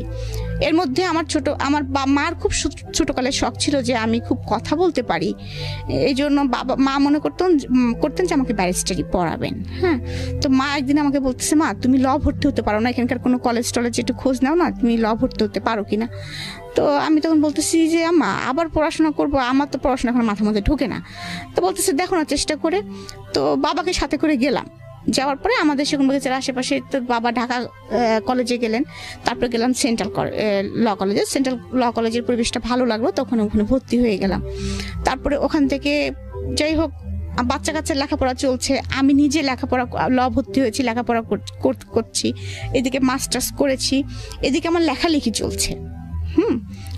আমার ছোট ভাই কিন্তু আমাকে সবকিছু মানে ফিরিয়ে দিয়েছে আর কি, মানে ও আমাকে ঢুকিয়ে দিয়েছে যে আপু এরকম। এবং আমার কোনো ভালো মোবাইল ছিল না, বলতে বাটন মোবাইল ছিল। ও কিন্তু আমাকে ফার্স্ট যে মোবাইলটা আমার জন্মদিনে গিফট করে আর কি, তখন স্যামসংয়ের সবচেয়ে দামি মোবাইলটা। ও টাকা জমাই ভাইয়া ওর জন্য কিছু খরচ পাঠাতো, ওরও একটা বাইক ছিল, বাইকের তেলের খরচ পাঠাতো, ও আমাকে ওইটা সারপ্রাইজ করে। তখন আমি ওই ফেসবুক দেখা শুরু করলাম, ফেসবুক খুললাম, আস্তে আস্তে আমি আপগ্রেড হচ্ছি আর কি। আমি সেই আগের রিমাটা আর কি হচ্ছি, আস্তে আস্তে স্লোলি। তো মানে আমার অনেকদিন পরে মনে হচ্ছিল কি, মানে যখন আমি একটু করে হচ্ছি, নিজে অনুধাবন করছিলাম যে মানে আই অ্যাম ব্যাক। আমি ব্যাক। এবং আমার আগে তো এমন হতো যে আমি কোনো জায়গায় কথা বলতে গেলে জড়াই ফেলতাম, মানে অনেক সময় আছে। তখন আমি দেখলাম যে যখন আমি বাচ্চাদের নিয়ে স্কুলে যাচ্ছি, গার্জেনদের সাথে মিশতেছি, ল ক্লাসে যাচ্ছি, ফ্রেন্ডদের সাথে মিশতেছি, তারপরে হচ্ছে এর মধ্যে আমি একটা ওষুধ কোম্পানির সাথেও জড়িত হই, তাদের অ্যাডভার্টাইজমেন্ট করতাম। চেহারাটা ভালো ছিল দেখে আমার সেলটাও খুব ভালো ছিল। আমি একটা অ্যাচিভমেন্টও করি, সেটা হচ্ছে মালয়েশিয়া ট্যুর। তখন আমি যে আমাকে কিন্তু তখন প্রস্তাব করেছিল যে আমাদের ওখানকার যে ওই কোম্পানির যে মানে এমডি ছিলেন আর কি, বাংলাদেশে যার ইয়ে ছিল, সে আমাকে বলল যে তুমি আমার পিএ হবা কিনা। তো তখন আমি ওনার নাম হচ্ছে গাজ্জালি স্যার ছিলেন, গাজ্জালি। তো উনি আমাকে প্রস্তাবটা দিলেন। দেওয়ার পরে আমাদের একটা পরীক্ষা হলো, পরীক্ষাতে আমি ভালো স্কোর করি, মানে বলা, তারপরে টকিং, সব কিছুর উপরে। কিন্তু তখন আমাকে একটা মেয়ে আমাদের সাথে ছিল যে থার্ড পজিশন করলো, নাম হচ্ছে রিনা। তো রিনা বললো, রিমা পা, আপনার তো জবটার দরকার নেই। আমি তো জানি আপনার অবস্থা অনেক ভালো, হ্যাঁ, কিন্তু রিমা পা, বিশ্বাস করেন আমার এই জবটার খুব দরকার। কারণ আমি ডিভোর্সি, আমার হচ্ছে একটা বাচ্চা আছে, আমি ভাইদের সাথে থাকি, আমার খুব দরকার এই জবটা। হ্যাঁ, তো তখন আমি বলেন ওষুধ সেল করে আর কি হয়, একটা ফিক্সড ইনকাম হলে সেটা আমার জন্য খুব বেটার হয়। তখন আমিও দেখলাম যে পিএ মানে কি, যে আমাকে তার সাথে সব থাকতে হবে, আমি বাচ্চা দুটোকে টাইম দিতে পারবো না সব সময়। হ্যাঁ, আর আমার কাছে আমার বাচ্চা দুটো কিন্তু অনেক গুরুত্ব, সবকিছুর ঊর্ধ্বে কিন্তু আমার বাচ্চা দুইটা। আমি কখনো আমার বাচ্চা দুইটাকে বললাম না, যত কাজই থাক তাদের কাজ সেরে তারপরে আমি সবকিছু করেছি। আমি যত দুঃখে কষ্ট যত কিছু থাকি, ওদের দুজনের মুখ দেখলে আমি সবকিছু কেন জানি ভুলে যাই এখনো। হ্যাঁ, রাইট নাও। তো তারপরে আমি যাই হোক, তখন আমি স্যারকে, তখন ওইটার পরে আমি স্যারকে রিকোয়েস্ট করলাম, স্যার আমার তো এই চাকরিটা করা সম্ভব না কোনো প্রকারেই, কারণ আমার তো দুইটা বাচ্চা আছে, আমি এই 9টা 5টা, আবার আপনার সঙ্গে ধরেন অনেক সময় আছে অনেক সেমিনারেও যেতে হবে, সেটা তো আমার ফ্যামিলি থেকে মেনে নিবেন, আমার হাজবেন্ড চাবে না। তো আমি এই চাকরিটা করবো না, আপনি রিনাকে এই চাকরিটা দেন। তো ওনারা আবার বলছে সেকেন্ড পজিশন যে আছে সে করুক না কেন। তা আমি সেকেন্ড পজিশন যে ছিল তাকেও কনভিন্স করে ফেলছিলাম যে আপু তুমি চাকরিটা করো না প্লিজ, রিনা আপা খুব রিকোয়েস্ট করতেছে। যাই হোক, এখান থেকে আস্তে আস্তে আমি উঠে আসতেছি। কিন্তু তারপরে এদিকে আমার লেখালেখিও চলতেছে, তারপরে আমি এদিকে ল পাস করে ফেলছি অলরেডি, তারপরে এদিকে আমার বাচ্চারাও বড় হচ্ছে। তো এর মাঝে আমার ছোট ভাইটা চলে যায় কানাডাতে, চলে যায়। এদিকে আমার চাচার কিন্তু পোস্টিং তখন ঢাকাতে। আমার চাচার কথাটা আমি কেন বলছি, যে আমার বাবা আমার চাচাকে যেভাবে মানুষ করেছে, মানে আমি বোঝাতে পারবো না। যে কখনো যদি কোনো জায়গায় একটা জিনিস কিনেছে, অর্ধেক ভাইয়ের নামে কিনেছে, অর্ধেক তার নামে কিনেছে। তো যাই হোক, আমি এর মধ্যে পড়ালেখা করতেছি, আমার জীবনটা আবার মনে হচ্ছে আগের জায়গায় চলে আসছে।